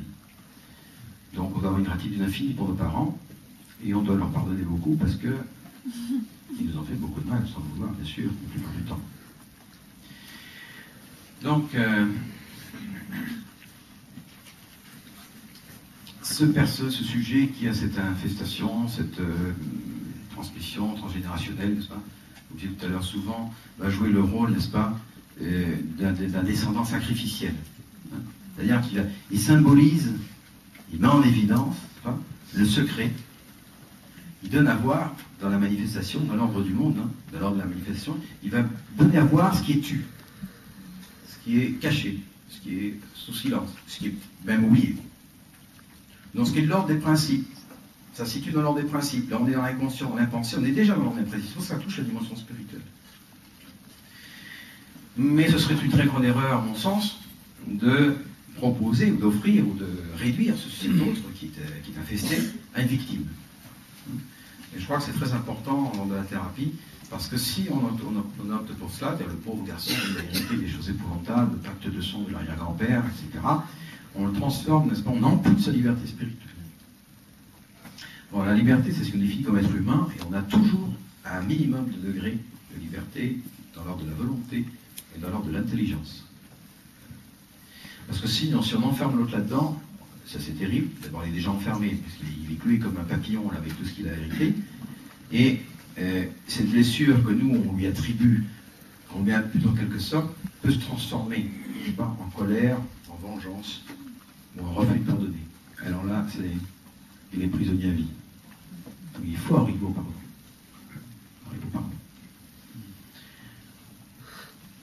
Alors moi, je crois que c'est important ça de refuser la victimisation, tout en connaissant évidemment qu'il y a des circonstances terribles parfois chez certaines personnes. Et que la décision suprême de chaque être humain, c'est une décision consciente. Nos vraies décisions fondamentales dans notre vie ne sont pas prises sous l'effet de l'ayahuasca ou de je ne sais pas quoi, ou dans des moments de transe, non. C'est pris là, dans la lumière du jour, la décision consciente. Pour moi, c'est fondamental. C'est-à-dire que c'est vraiment là qu'il y a l'instance qui décide. Dans la pensée ordinaire, dans la conscience ordinaire, c'est là qu'on décide les choses. Même si cette conscience est amputée, parasitée par des infestations, autre chose. C'est là que ça se décide. Et c'est important, pourquoi? Parce que sinon, si on a affaire à une victime, sacrificielle ou pas, eh bien, on l'enferme dans un destin. Ça serait dire à ce moment-là, vous êtes destiné, vous êtes prédestiné. D'ailleurs, destiné, ça vient de destinare. En latin, c'est fixé ou attaché. Donc on lie la personne à une fatalité absolue de laquelle il ne peut pas échapper. C'est-à-dire qu'il est prisonnier, quoi. Et il est prisonnier à vie, d'abord. Donc il est très important de sortir de cela et de restituer à toute personne, même la plus faible, même la plus parasitée, la plus infestée, lui restituer sa liberté, sa décision, et de lui faire comprendre, de l'amener en tous les cas, à distinguer dans l'ordre du futur, ce qui vient, qu'est-ce qui est de l'ordre de son destin, s'il le croit, ou qu'est-ce que c'est la vocation. Bien. Différencier. La vocation, je rappelle pour moi, c'est l'appel du monde spirituel vers la célébration de la vie. C'est la libre acceptation de croire en son étoile. C'est la libre acceptation d'assumer qu'on a un devenir positif et qu'on est guidé pour ça. C'est pour ça que je parle de l'étoile. Donc c'est un pari sur la vie. C'est un acte de foi, on va dire différent. Donc chacun, dans notre situation dans le monde, n'est-ce pas, où nous sommes uniques. Dans le lieu où nous sommes, dans le temps où nous sommes. Chacun de nous est unique. Il n'y aura pas d'autres André, il n'y en aura plus, il n'y en avait pas avant, il n'y en aura plus d'autres. On est tous uniques. Absolument uniques. C'est-à-dire que dans la disposition à la constellation, on va dire, universelle, nous sommes les seuls, chacun à notre place, à pouvoir célébrer le vivant où l'on est. Personne ne peut le faire à notre place. Eh bien ça, c'est la vocation. C'est ce à quoi je suis voué. C'est-à-dire, dans le concert de l'univers et du monde, de chanter la vie. Et ça, on va retrouver beaucoup, en particulier dans toutes les célébrations de la médecine traditionnelle et dans toutes les liturgies, l'importance du chant, justement, qui manifeste dans cette réalité-là le chant de la vie, la célébration, ce qu'on appelait avant la louange. Alors, ça nous pose la question, n'est-ce pas, de finalement, alors qui suis-je, moi? Parce que si je suis un peu un agrégat psychique de mes ancêtres, mes parents, qu'est-ce que c'est ce jeu qui parle là? Ou alors est-ce que simplement la machine neuronique qui produit des molécules, etc. Bon, ça on laisse de côté, je crois que on est tous convaincus que c'est pas possible. Alors, première réflexion, c'est que le jeu, c'est plus large que le moi. Le jeu est plus large que le moi. Tout ce que je peux dire de moi, tout ce que je peux formuler sur moi, tout ce que je peux penser de moi, ne recouvre pas je. Il y a quelque chose qui antérieur, qui précède la conscience de qui je suis. C'est-à-dire que ça précède notre réflexivité. Évidemment, nos parents représentent, n'est-ce pas, dans cette réalité, dans cette manifestation, nos parents ou les figures parentales qui ont servi parfois de substitut de nos parents, symbolisent pour nous, dans cette réalité, notre filiation à d'autres parents du monde des principes. Qu'est-ce qui nous génère dans le monde des principes? Quels sont nos parrains, nos parents dans le monde des principes? Notre identité, ça ne peut pas être simplement l'expérience qu'on a de soi-même. Notre identité, ça ne peut pas être ce qu'on peut affirmer sur soi. On ne se connaît pas, d'abord. C'est pas non plus notre prénom, ou notre nom.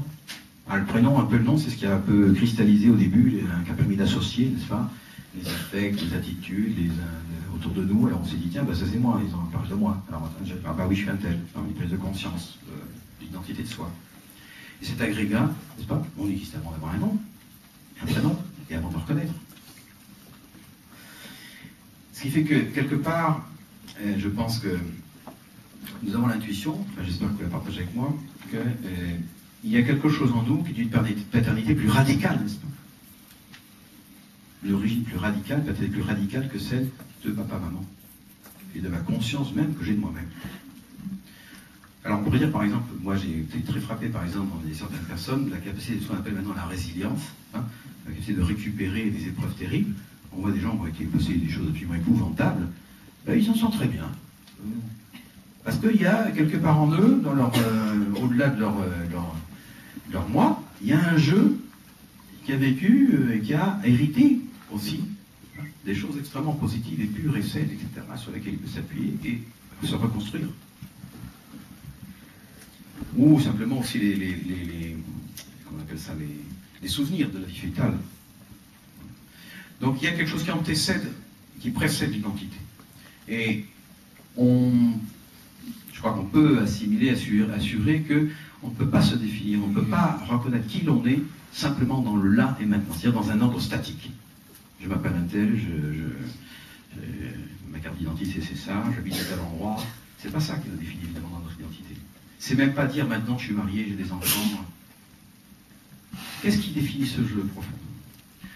Eh bien, il y a une intuition, je crois, qui est manifestée dans toutes les traditions, c'est le fait qu'on transmet. Notre nom se définit d'abord par le patronyme, non, par l'héritage du père. Non. Il y a beaucoup de traditions, par exemple, les traditions arabes ou vives, c'est Ben, Joseph, Ben Moshe, ou le son, Davidson, etc. Donc on existe par la définition d'où l'on vient, de notre origine. Ce qui nous définit dans ce monde-ci, c'est notre filiation, de papa-maman, des ancêtres. Alors, est-ce que ça signifierait que ce qui nous définit dans le monde autre, dans des principes, puisque nous sommes des êtres spirituels, serait de l'ordre aussi de la filiation divine. C'est dans cette condition, dans notre condition naturelle de fils ou de fille, qui nous est donnée dans cet univers-là, qui est une représentation de nos origines métaphysiques. Ça nous renvoie à de l'être, à une nature humaine qui est spirituelle. Alors la question que je pose, on trouve, est-ce que nous sommes les fils du malin? Puisqu'il y a aussi des mauvais esprits. Alors je renvoie par exemple aux paroles de Jésus dans l'Évangile. Il dit à un moment donné, il dit, vous faites les œuvres de votre Père, vous êtes du diable, votre Père, et ce sont les désirs de votre Père que vous voulez accomplir. Donc qu'est-ce qu'on désire vraiment? Et qu'est-ce qu'on agit? Donc, il s'agit de nous souvenir de qui nous sommes, et à quelle est notre filiation. La filiation de papa et maman, mais il y a aussi les filiations de la patrie, les filiations des familles linguistiques, les filiations des familles spirituelles, dont on hérite aussi. Le saint patron, toutes les consécrations qu'on a pu avoir, ou des parents, des grands-parents, etc. Et cette filiation est tellement importante que vous avez tous entendu parler de ce cas de ce jeune garçon, Vincent Humbert, qui était euthanasié par sa mère. Et j'ai trouvé une chose qui m'a paru intéressante, c'était l'opinion d'un médecin qui s'est occupé de lui. Je vous cite un peu un passage d'un de ses commentaires, parce que ça me paraît être important ici. Quelle différence, dit-il, entre l'endormir et lui déclencher un arrêt cardiaque? Pas grand-chose, assurément. Ceci tout de même. Il y a un monde entre le sommeil induit, par lequel on tente de soulager un malade, en s'évertuant de limiter les dangers, et l'euthanasie, par laquelle on pousse une drogue dans le seul but de provoquer le décès, et le plus tôt sera le mieux. Essayez donc, et moi j'en sais quelque chose, dit-il, j'ai fait les deux, même si c'est il y a longtemps. La différence est infime, certes, et elle a l'épaisseur d'un symbole. Ben oui. Et je crois que parmi les causes qui mènent notre civilisation à sa perte, il y a cette lubie qu'elle s'est mise en tête de se passer des symboles. Et puis considérer la naissance, la procréation médicalement assistée, et voyez le mal qu'on s'y donne, et les fortunes qu'on y dépense pour maintenir un semblant de symbolique de filiation. Alors que ce ne sont pas les enfants adoptés qui manquent. Tout le monde trouve normal cet effort, et moi comme les autres, mais qui oserait dire après cela qu'on ne peut pas faire le millième de cet effort pour la symbolique de mourir? Ben, je trouvais que ça tombait très bien dans cette approche, parce que c'est vraiment la contradiction actuelle de notre monde, n'est-ce pas? Sans prononcer de jugement, je ne suis pas là pour juger quiconque. Enfin, il y a une maman qui euthanasie, qui donne la vie, qui après qui donne la mort, et en même temps on fait tout pour développer le clonage et la fécondation artificielle. Alors, de quoi on parle? Il y a une intuition là que la filiation c'est tellement important qu'on voudrait transmettre, on va avoir des enfants d'une façon ou d'une autre. Mais est-ce que c'est nous qui donnons la vie ou est-ce qu'on simplement la transmet? Et qui donnerait la vie si ce n'est pas nous? Donc ça nous renvoie toujours à des instances spirituelles et comment nous entrons en relation avec ces instances spirituelles. Et quand il y a falsification d'espace de transmission, c'est extrêmement lourd. Alors je ne reviens pas sur le cas d'inceste, où il se trouve, la personne est prise dans un cercle vicieux évidemment, c'est un enfermement, puisque je suis l'avant et l'après de mon parent. Je suis l'engendré et l'engendrant en même temps. C'est-à-dire qu'il y a une rupture de la filiation. Donc il n'y a plus de clarté sur les origines et encore moins sur les finalités. Toutes les familles, et vous savez aussi bien que moi, vous avez sans doute beaucoup d'expériences aussi similaires à la mienne, où il y a des mensonges sur les origines, ou des non-reconnaissances des enfants, entraînent des perturbations très importantes. La filiation est fondamentale parce que c'est ce qui nous est donné comme bagage et comme devoir ou comme fonction de faire dans la vie, c'est de réparer ce qui se doit réparer chez ses ancêtres et hériter des bonnes choses de ses ancêtres pour en faire quelque chose. Et je ne parle pas de la question de l'avortement qui est aussi un héritage qu'on donne à ses enfants. Et donc, ce qu'on voit, c'est que notre identité, n'est-ce pas, si elle n'est pas définie statique, elle peut être définie quelque part dans un ordre dynamique. C'est-à-dire, ce qui nous définit, c'est d'où je viens, n'est-ce pas, mais aussi où je vais. C'est l'origine et la finalité qui nous définit. Et dans cette origine et cette finalité, c'est nous qui décidons C'est ça qui est extraordinaire. Parce que s'il est vrai qu'il y a quelque chose qui est de l'ordre de la filiation non acceptée, le père donne vie à son fils, le fils il n'a pas choisi, il n'a pas demandé la permission, il est là. Bon. Mais c'est le fils qui va confirmer le père après. Toi, tu es mon père, je te reconnais. Ou le nier.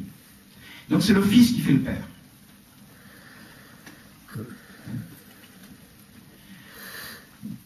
Donc la filiation implique qu'on s'assume libre de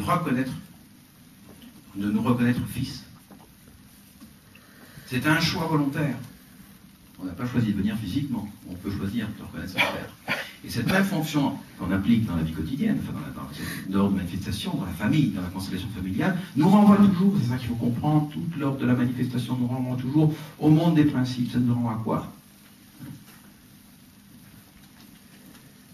Va-t-on assumer, est-on capable d'assumer, souhaite-t-on assumer notre filiation à un ordre divin transcendantal? Nous reconnaître fils du Père. Parce que si c'est pas ça, mais nous sommes au mieux des serviteurs et au pire des esclaves. On dit le démon n'a que des esclaves, il n'a pas d'amis, il n'a que des esclaves. Ça, je veux bien le croire. Je le crois d'ailleurs, comme ça. Et j'en vois un peu à cette question, vous savez, il y a cette parabole dans l'évangile du serviteur inutile. Alors il a fait tout le boulot, c'est parfait, il a fait tout ce qu'il fallait faire, et le Christ lui dit, c'est bien, tu es un serviteur inutile. Bon, c'est pas normal. S'il a fait tout le boulot, pourquoi c'est un serviteur inutile? Parce qu'il n'est plus dans l'utilitaire, il peut sortir de l'utilitaire. Dans une maison, quand tu es le maître de maison, les gens qui sont dans la maison, c'est quoi? Soit ce sont des serviteurs, soit ce sont des fils. Donc nous sommes invités à passer de la servitude à la filiation. Et ça, c'est une décision personnelle. C'est un choix libre. Et qu'est-ce que c'est que le Père? Mais c'est celui qui fournit le sens et la parole fécondante. C'est ça essentiellement la fonction paternelle, qui est peut-être suivie par une femme. Quand je dis père et mère, vous avez compris que c'est les fonctions paternelles, pas forcément un homme.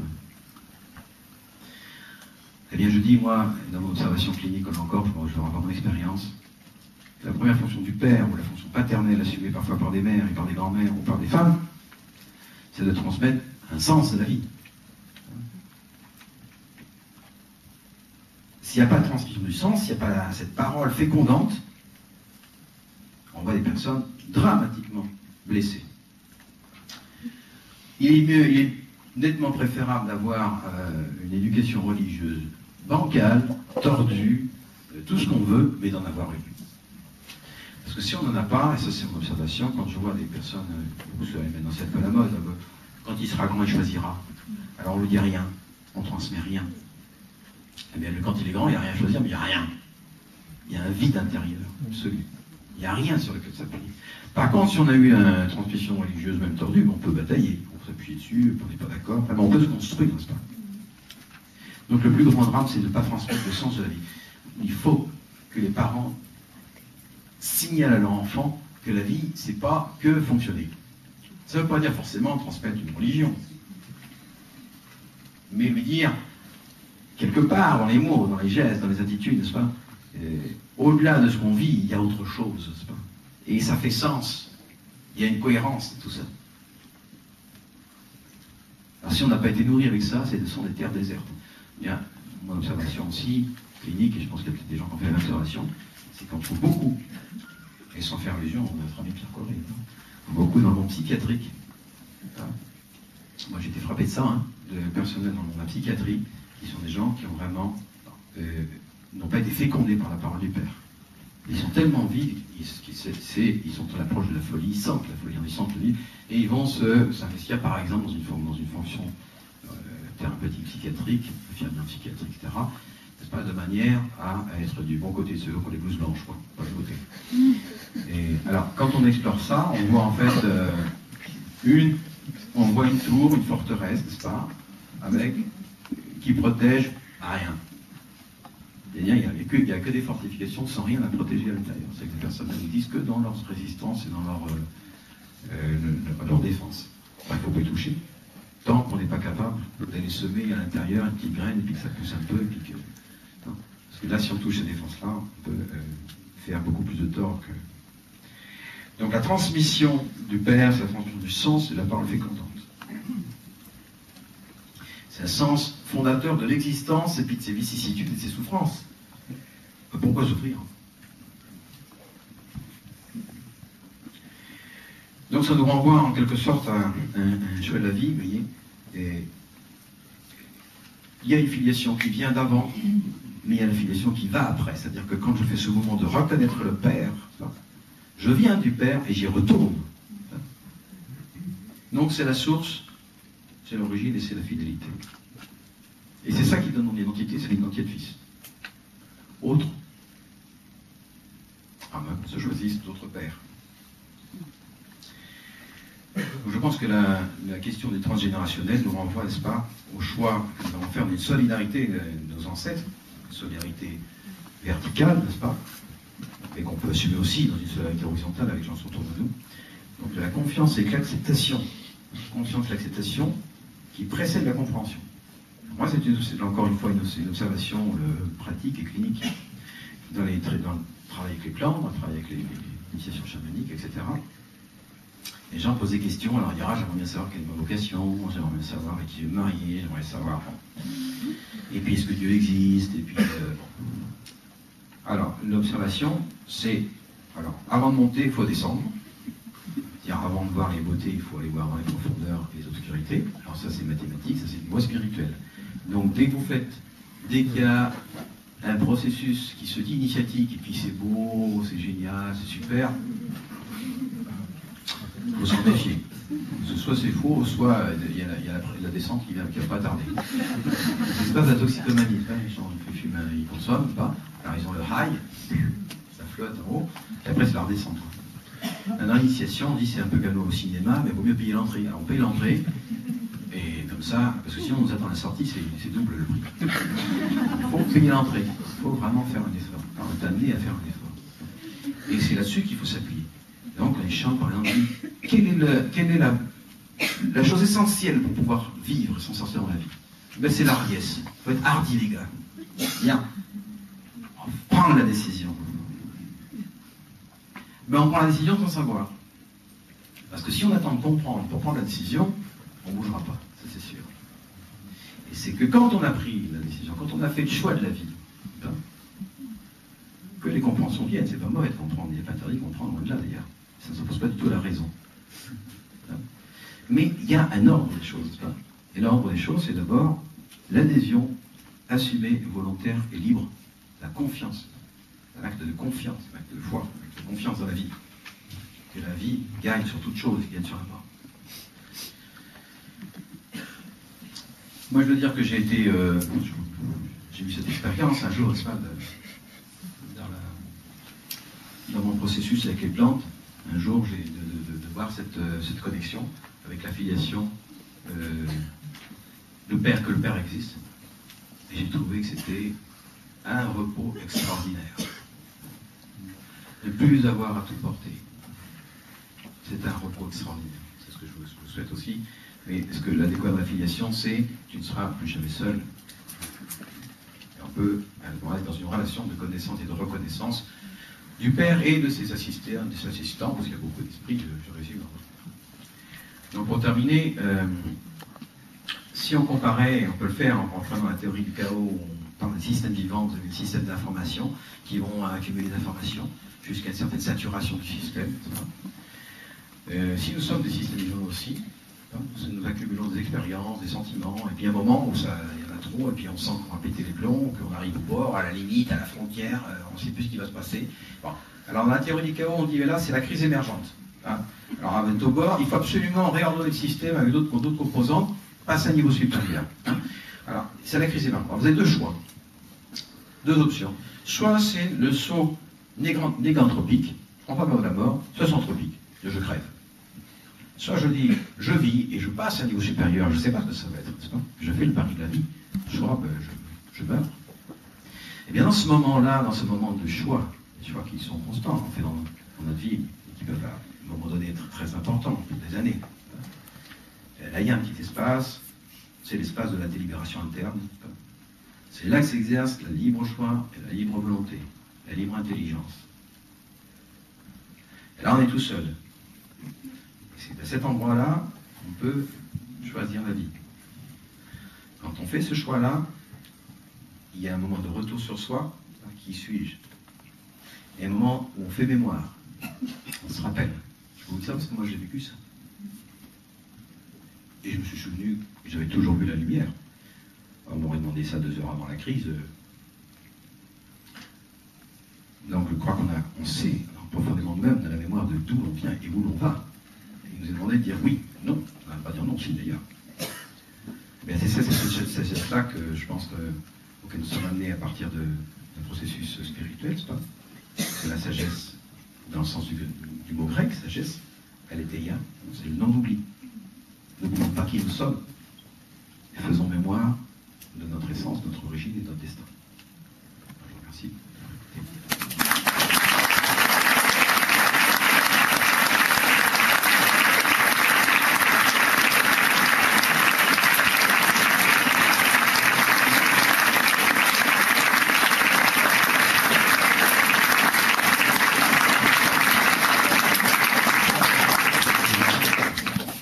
Merci infiniment, Jacques, pour cette conférence absolument bouleversante. Nous n'avons pas beaucoup de temps pour les questions. Je suis désolé parce qu'il est déjà très tard et normalement la salle devrait déjà être libérée. Donc on va juste prendre 5 minutes, pas plus, pour ceux qui auraient vraiment une question brûlante à poser à Jacques. Oui. Vous pouvez le dire très fort. Je voulais savoir quand tu as un secret de famille remonte dans la maman, par exemple. Est-ce que le fait d'en parler à ses enfants peut aider ou est-ce qu'il vaut mieux que... Ah, je crois qu'il faut tout dire. Alors peut-être trouver le moment, les circonstances, enfin pas forcément. Mais je crois qu'il faut tout dire, oui. Même si ce secret est traumatisant. Ah ben c'est toujours libérateur. Si c'est vrai, ça va être libérateur. Ça va être évidemment, si on apprend. Je cite le cas d'un homme qui est venu il n'y a pas longtemps et qui a un Français qui est venu, mais d'origine vénézuélienne, entre autres sa mère est vénézuélienne. Alors, il s'était toujours demandé dans sa vie, mais comme ça, pourquoi son père est allé vivre au Venezuela. Il n'avait pas d'explication, il n'y avait pas d'explication familiale, il y avait un silence là-dessus. Bon, il n'y pensait pas tous les jours, mais c'était là. Pourquoi le père est allé vivre au Venezuela, il ne sait pas. Et son père, avant de mourir, lui a signalé, il a donné l'explication. Il m'a dit que pendant la guerre, il avait participé comme collaborateur nazi, je ne sais pas quoi, enfin, des atrocités, tout ça, et qu'il avait dû fuir le Venezuela. C'est un drame terrible, d'apprendre ça tout d'un coup à 50 ans. Mon père a fait ça. Alors, il était dans cette ambiguïté, cette violence, c'est douloureux. Mais enfin, il savait. Vous savez que le pire, c'est de ne pas savoir. Moi, je crois qu'il faut tout dire. Alors, bien sûr, il faut trouver les mots, les situations, il faut absolument transmettre. Ne pas transmettre la vérité sur les filiations, c'est dramatique, c'est s'approprier, c'est confisquer à l'autre sa liberté. On n'a pas le droit de le faire, même si on prétend que c'est par amour de mère, de père, ou je ne sais pas. Il faut absolument, je crois, dire la vérité. Il faut attendre, évidemment, c'est pas dans l'os de 3 ans. En fait, tout ça, c'est des questions de circonstances et de compréhension, mais je crois qu'il faut tout dire, tout doit paraître à la lumière, tout. Est-ce qu'il y a une autre question? Une autre question?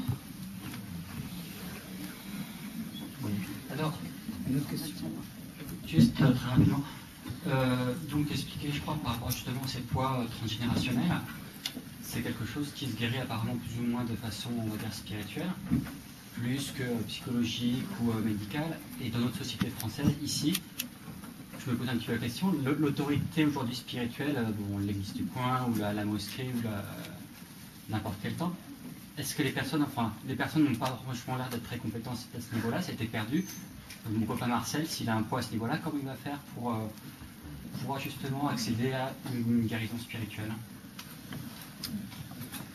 Alors, c'est pas simplement. Alors, pour les héritages transgénérationnels, je crois qu'il faut travailler aux 3 niveaux. Au niveau physique, au niveau psychique. Je n'avais pas beaucoup parlé de psychique, parce que je dis, bon, il y a des gens qui vont parler plus que moi, mais insister sur la partie spirituelle. Alors, c'est vrai que c'est un relatif désert quand on cherche, en particulier dans les églises institutionnalisées, des prêtres ou des rabbins ou des pasteurs, etc., qui soient aptes ou compétents ou qui souhaitent même parler de ces choses-là, en plus agir. Parce que même dans ceux qui sont censés combattre tout cela, il y a maintenant une négation, n'est-ce pas, de l'existence même des forces du mal. tout espoir n'est pas perdu, parce qu'il y en a quand même quelques-uns qui sont ouverts, et je pense que si les religieux, si les personnes qui sont des religieux ne se mettent pas au boulot, il faut que les laïcs le fassent. C'est tout à fait autorisé. Alors dans certaines conditions, avec des précautions, etc. Il ne faut pas faire n'importe quoi, n'importe comment. Mais c'est possible. Et sans entrer absolument en contradiction avec les doctrines, avec les lois. Donc c'est possible de le faire. Je crois que c'est les thérapeutes. Alors je me suis fait très critiquer parce que j'avais dit que les thérapeutes étaient des prêtres, quoi, quelque part, qu'il y avait une fonction sacerdotale assumée. Alors ça a été mal pris, c'est-à-dire qu'on les joue au nom en disant que ça y est. Bon. Il faut comprendre que la fonction sacerdotale, c'est la fonction d'offrande. Celui qui peut offrir. Donc celui qui est capable de faire le lien entre ce monde-ci et le monde autre, le monde des manifestations, le monde des principes. Tout le monde peut faire des offrandes, enfin, tout le monde peut assumer cette fonction-là, et le thérapeute encore plus qu'un autre. Ça veut dire que tous les thérapeutes doivent devenir curés ou des choses comme ça. Donc on va comprendre. Donc je crois que il y a une grande partie, n'est-ce pas, des églises ou des institutions qui sont désacralisées, qui ne jouent plus leur rôle dans ce domaine-là, qu'il y a des thérapeutes qui sont ouverts et qui voient dans la pratique, parce que je crois que toute personne qui s'est intéressée à des toxicomanes, par exemple, honnêtement, n'a pas pu ne pas voir, n'est-ce pas, la manifestation qu'il y a. Ça saute aux yeux, enfin, c'est tellement évident. Et il y a des instruments pour ça, et entre autres choses, on peut utiliser un certain nombre de techniques sur le corps, comme les plantes, etc., dans un contexte rituel. Alors ça, il faut l'apprendre, mais on est en train d'en parler un peu, d'essayer de diffuser. Et oui, il y a un manque de ressources, de personnes ressources. Enfin bon, le nombre de personnes qui en a, ça laisse penser que c'est transitoire, ça va s'améliorer. Alors, puisque tu nous as dit que les laïcs pouvaient effectivement faire ce genre de travail, peut-être que tu pourrais, ici et maintenant, nous faire entendre quelques vibrations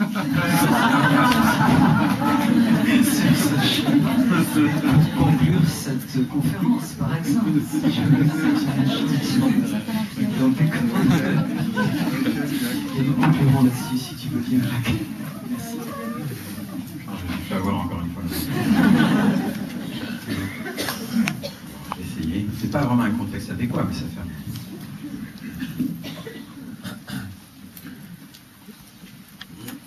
C'est un contexte de sacralité. Oui.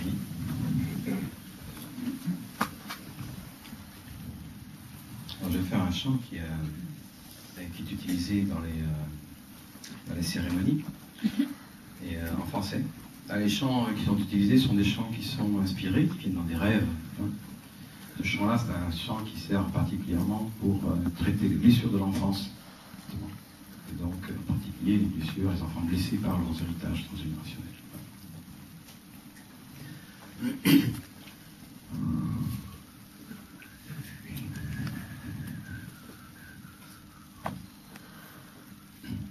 Je me suis promené dans les tréfonds et j'y ai trouvé l'âme humaine. Je me suis promené dans les tréfonds et j'y ai trouvé l'âme humaine. Là-haut j'ai trouvé la tristesse, j'ai trouvé aussi l'allégresse, couleur de ciel, couleur de pluie, la joie effaçant tout ennui. Je me suis promené dans les tréfonds et j'y ai trouvé l'âme humaine. Je me suis promené dans les tréfonds et j'y ai trouvé l'âme humaine. Pour la noirceur de toute peine, j'ai trouvé aussi le soleil. Là-haut j'ai trouvé la colère, j'ai trouvé aussi le pardon. Je me suis promené dans les tréfonds et j'y ai trouvé l'âme humaine. Je me suis promené dans les tréfonds et j'y ai trouvé l'âme humaine. J'ai trouvé l'attrait du néant, j'y ai trouvé l'amour divin, j'y ai trouvé les espoirs vains, le puissant souffle de l'esprit. Je me suis promené dans les tréfonds et j'y ai trouvé l'âme humaine.